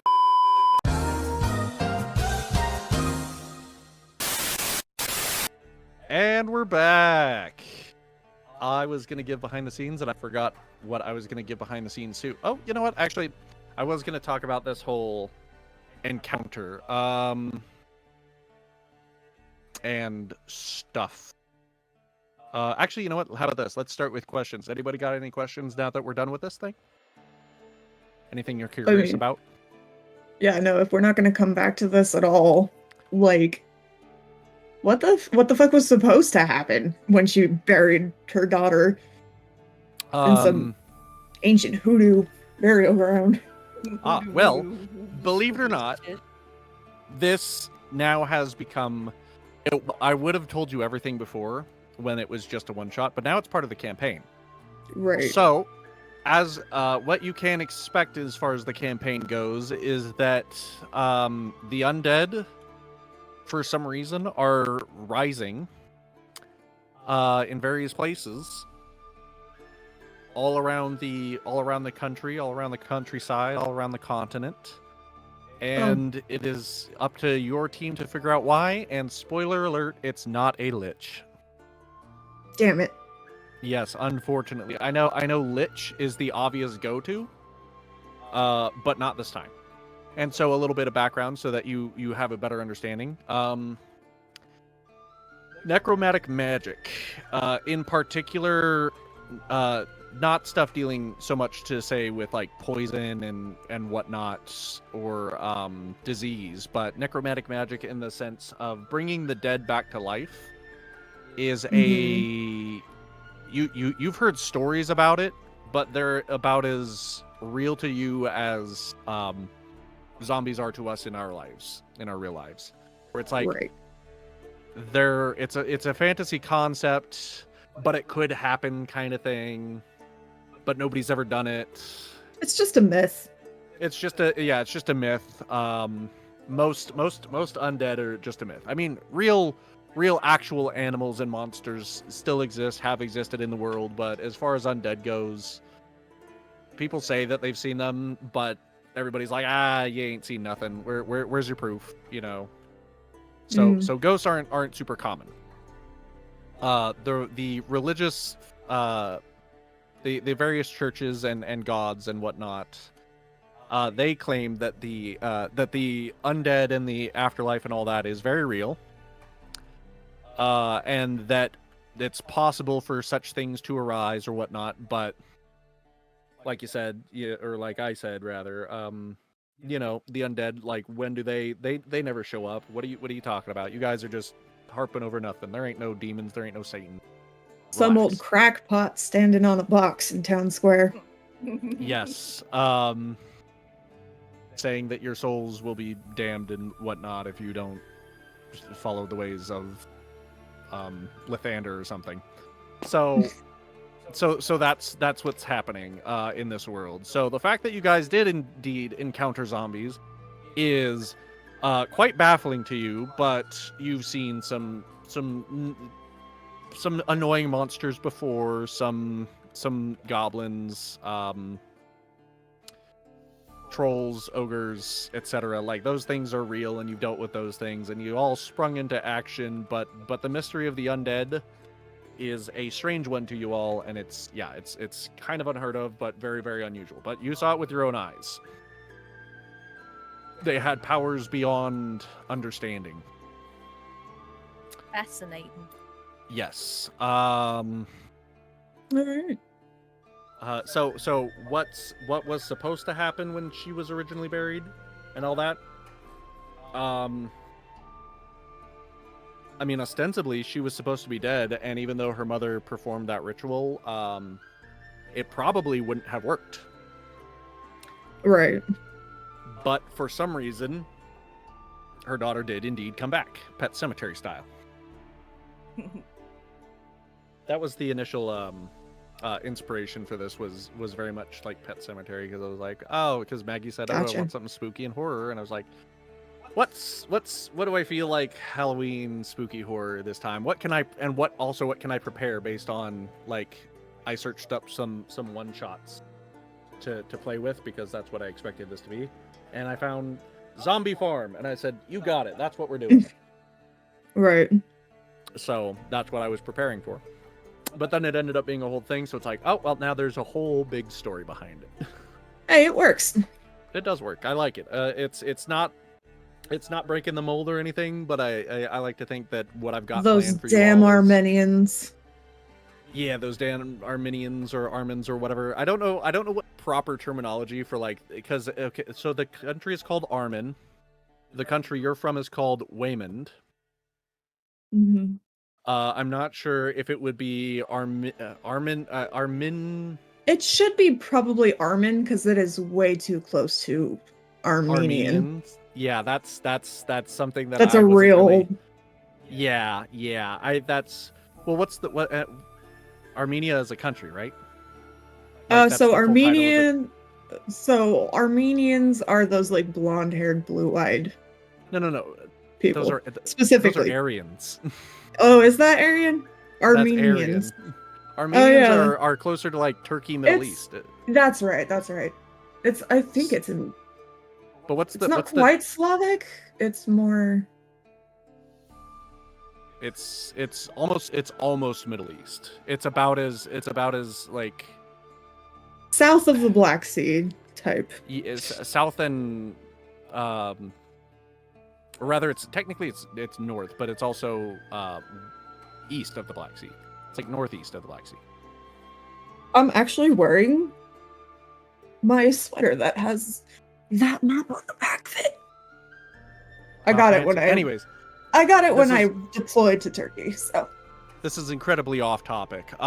It is. But yeah, so it's us. the Armins, the Waymans, and you would know this because you have you'd all have some general knowledge of geography. That to the north is a country called Roland, and general history is that these three countries, backstory wise, they stem from three brothers that essentially settled the continents. They were all king generals, whatever, conquering the land, destroying the monsters, etc., etc. The party back when everything was wild, right? And they had to kill big giant monsters that roamed the land. Right. And so the 3 countries were then settled based on the 3 of them, depending on how far they went and where they staked their claim for countries. So technically speaking, the Waymons and the Armans are sibling countries, you could say. But over time, culturally, both countries have grown apart as as the people inside them pursue their own different things, and their governments do stuff, and blah blah blah. You know how it goes. Right. So now, unfortunately, the Armans have decided to, for some reason, wage war on the Waymans, and have started attacking their border, making incursions into their land and whatnot. And unfortunately, in this semi-fantasy, mostly fantasy, medieval D&D setting, it's not like they have great detection abilities or great communication abilities, so it's all kind of like, if you get news that like, oh yeah, like some people just randomly like invaded and took over a town, and it's like, what? I didn't hear about this. It's like, yeah, well, they managed to get all the people who tried to escape, didn't they? So it's like, you had no idea until you tried to show up, and then you'd be like, this is our town, you get out of here, and then they attacked it. So it's warfare, you know, it's classical old style warfare. Communication is very limited. So they've started hiring mercenaries in order to try to stave off these little footholds that the Armans are trying to get into the land, and that's where you guys come in. So like Y'all are- less Victorian, more early America. Sure. That's probably a good way to think about it. Sure. Definitely not Victorian. No, I mean, No. but you know what I mean, when there was a king and shit colonial like that. 17, yeah, like 16, 17, 18th century, right Yeah. around in there. So warfare is kind of slow and whatnot. News travels very slowly. Things stretch on for months, years, maybe. There's you know. no electricity. There's no electricity. There is magic, and I would posit that one of the reasons why D&D or fantasy countries would never need electricity is because they've already got magic that solves a lot of problems, so they don't need to invent new ways out of their problems. You know what I mean? Right. You don't need a lighter when you have produce flame at the touch of your fingertips, so it reduces the need for all that. But there are some scientific advancements. I mean, they would still be scientific even if it's not sci-fi, because science is more of a process than it is a Right, yeah. But there's new stuff at the various universities and colleges of the nations, looking into things for like metallurgies, how to better forge metals and tools and stuff like that, how to make better potions that are more potent or easier to make and produce, so that more people can get them and stuff like that. Because like a healing potion that just cures your wounds or just like heals your wounds, that's pretty awesome. Mhm. But they're not the most common thing, because it requires a little bit of knowledge in order to make them. And that's actually where you guys got your potions. Is Belnita is actually she's the at-home remedy maker with some of the herbs and stuff that they grow around the farm. So Right. that's where she Cool. gets that from. But that's just all background. But that gives you an idea of the world, right? So Yep. and initially you all are from Waymond. Nedrick is actually, you're from the northwestern coast of Waymond. It's pretty cold up there. A lot of trees, a lot of forest. That's where you come from. Believe it or not, well, I don't know. I don't know if I want to start getting into backstory stuff. Do you care? I have something for your character, Sarah. I have something for Boom. Oh yeah, that's fine. Okay, so, Boom's family, being that of a snake person, Hmm. a lot of your heritage actually stems back to an area that is now known as the Sahuthi Republic.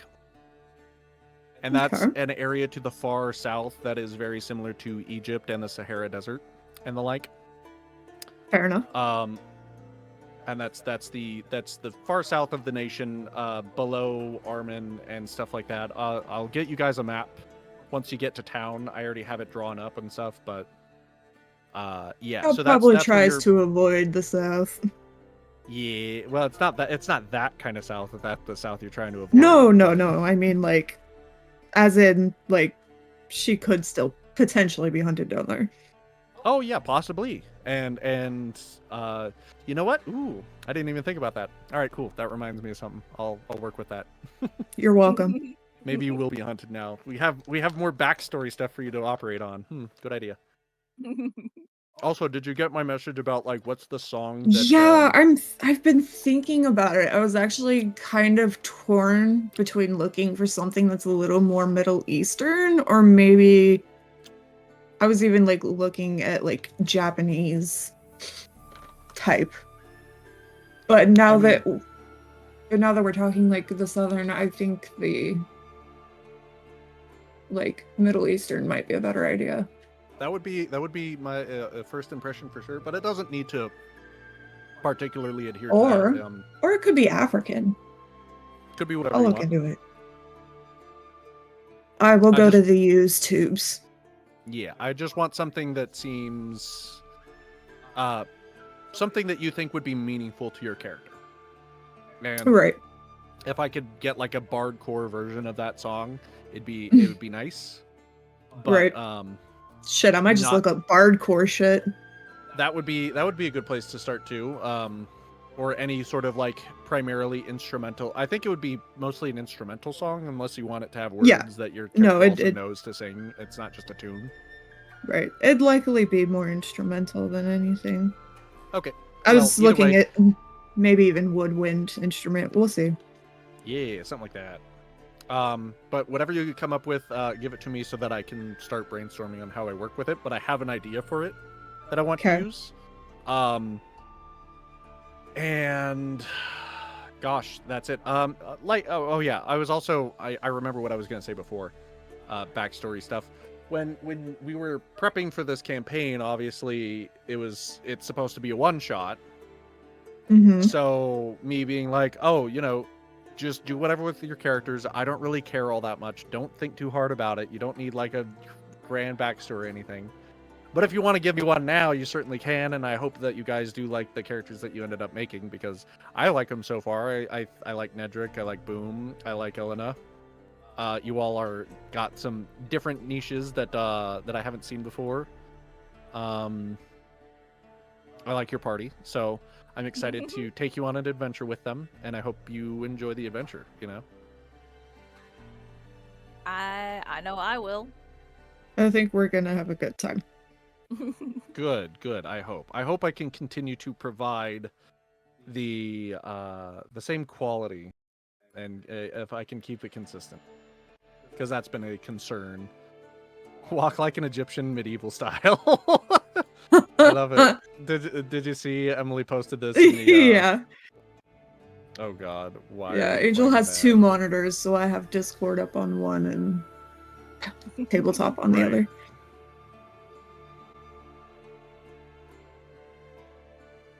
Or maybe what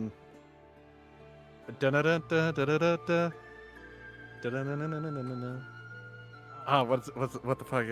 Camel by camel. Camel by camel. We'll make it camel by camel. gosh. Jesus. Camel by camel. I love it.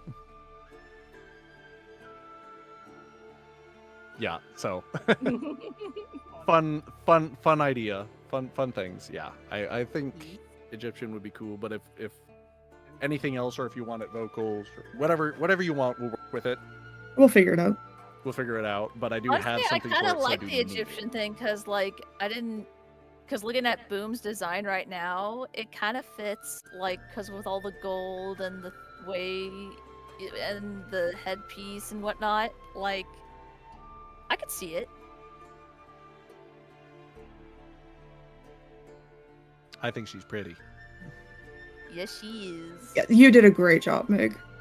Oh, shucks. Thank you. Thank you for letting me draw her. It was an honor.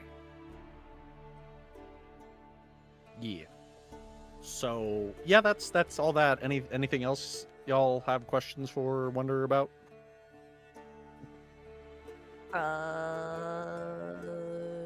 Was there Hmm. anything in the barn? Just the There i- horse. There is. Okay, how about this? I was going to reveal some of the mystery. We can go over this. I can reveal this because you're right. It doesn't matter. So the mystery revealed. The death was indeed an accident. Clarabelle the horse. I think the horse I named it Clarabelle. I can't remember. Yeah, I think that's something Bell. that sounds right.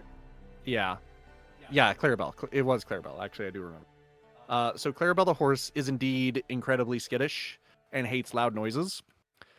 And if that was looked into beforehand with the thunder looming overhead, that the horse would have been super frightened and skittish by the thunder and really bothered by it. And then it was like, oh, you could make an animal check to like make her calm down or something like that.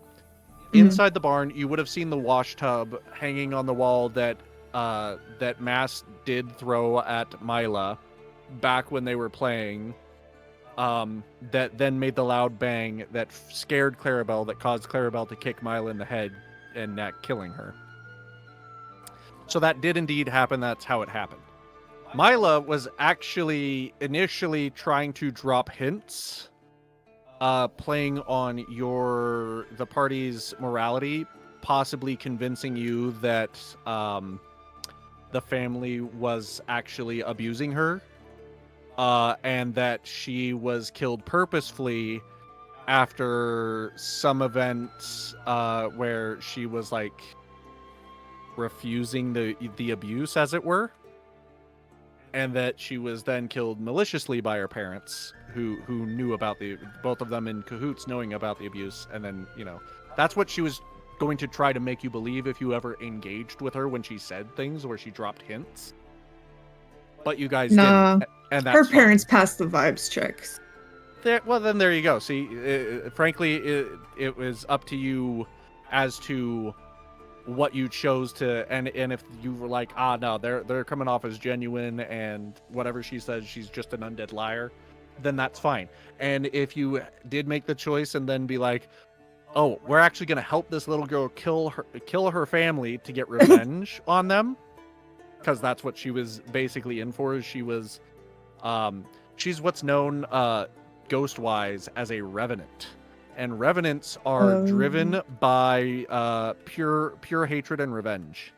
And so they can sense where their targets are. They are trying to attempt to kill their targets, and only when they succeed at killing their targets do they finally die.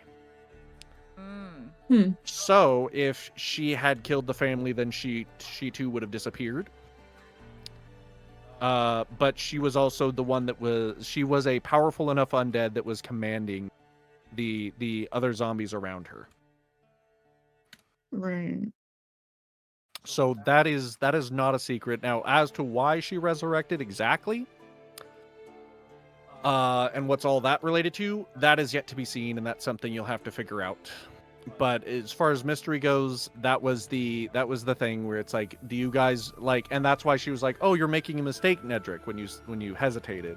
That was like her last ditch effort to be like, maybe I can convince you to not kill me and kill them instead.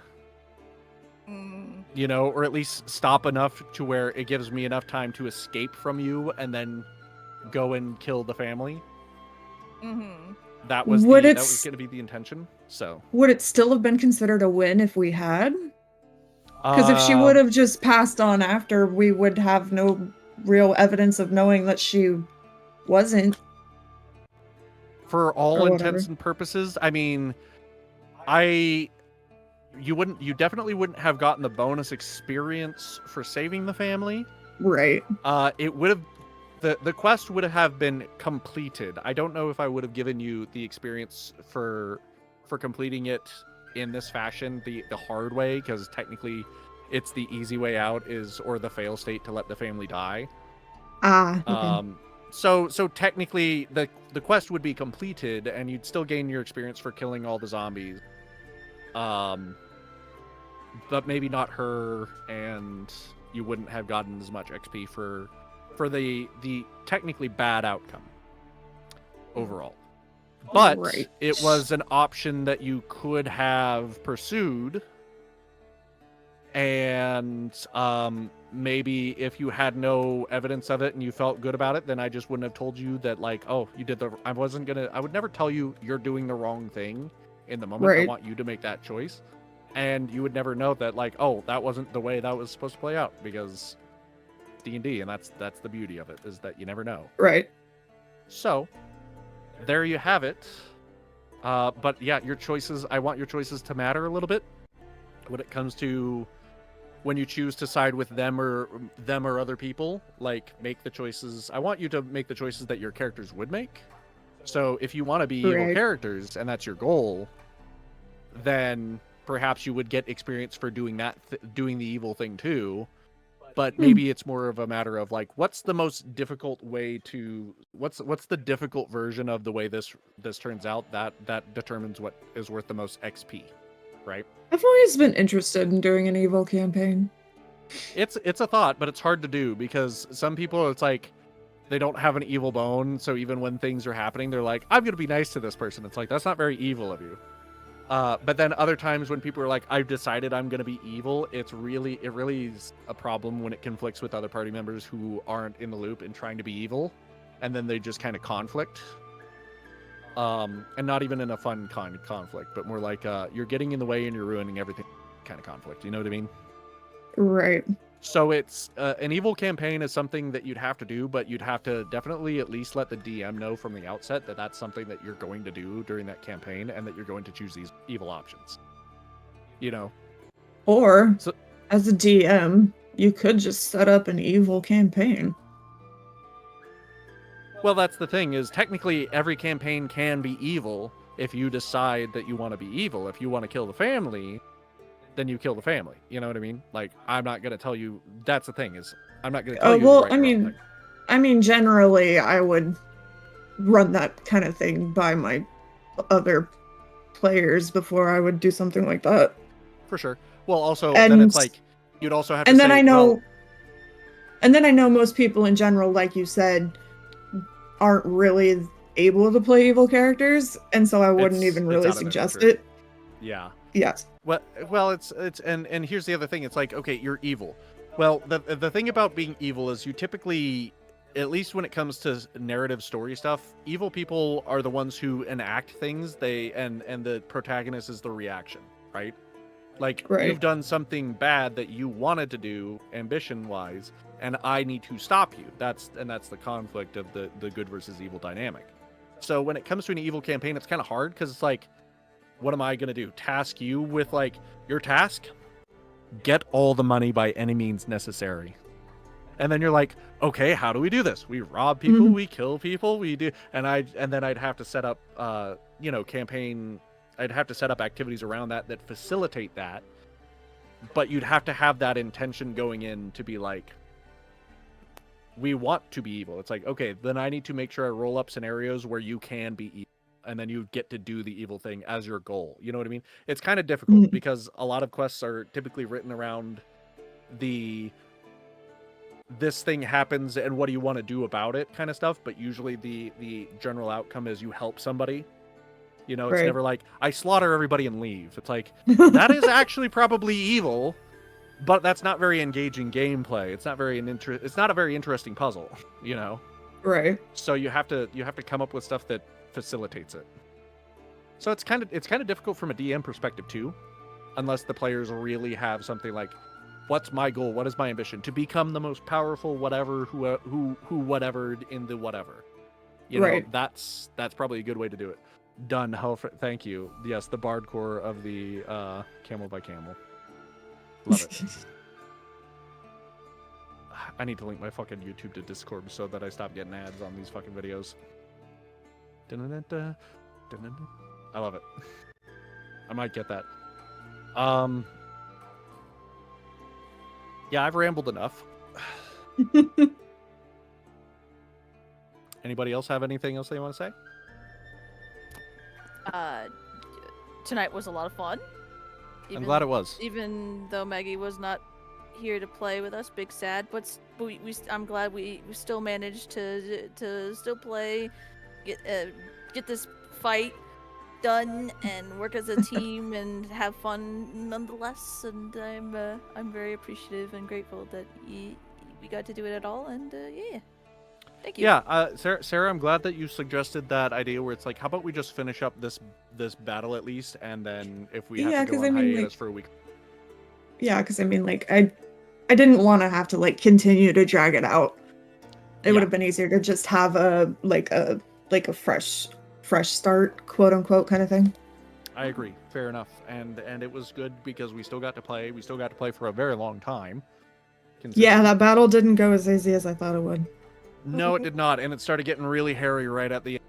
Like, all the zombies were allowed to get in and get close, you know? And I thought it was really cool because it was like, oh, wow. Like, they're your getting rolls, really close to death. It was your rolls in this one. I had no control. I'm just no, using the I know. RNG dice, you know? Yeah, no, I know.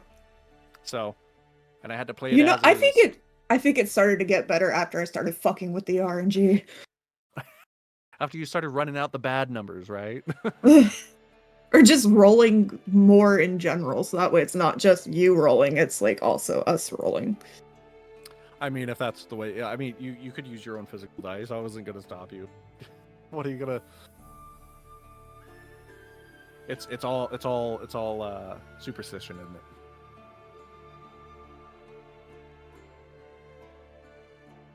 I mean, if it was an actual number generator RNG, that's one thing. But the thing that I like about tabletop is that when you roll the dice, granted, technically the starting position of the dice is technically random, just as it would be in your hand. But it doesn't run a check on it doesn't run like a time code check like what's it called? I know what you mean. Unicode. Yeah, you're not running Unicode to check your number and then like multiply it against the time to be like, okay, what's your outcome? That's why I don't like random number generators, because technically there is if you know what time further in the future where you can manipulate the RNG. Theoretically you could be like, I want it to be 20, so if I roll it at precisely this second, I will get 20 out of it. You could theoretically do that. Final Fantasy 12, like, it was just like part of the game to fuck with the RNG in that one. It was a nightmare. Mm-hmm. But what I like about tabletop is because it's like there's literally it's not physical, but it is just an object with a collision mesh that flies into the air based on a velocity, lands, bounces off the table, and then whatever shows up on top of the thing, that's the number you get. So it's not the same thing as RNG in a sense, because at least there's a physics aspect to it. So the time that you roll it has nothing to do with anything necessarily. It's all about physics and force, and it could bounce this way, it could bounce that way. It's chaos there. So that's why I like tabletop simulators version of dice, whereas like I don't like it for any other system because I always feel like the RNG sucks. Yeah, that's fair. So, any other things? Any other thoughts, questions?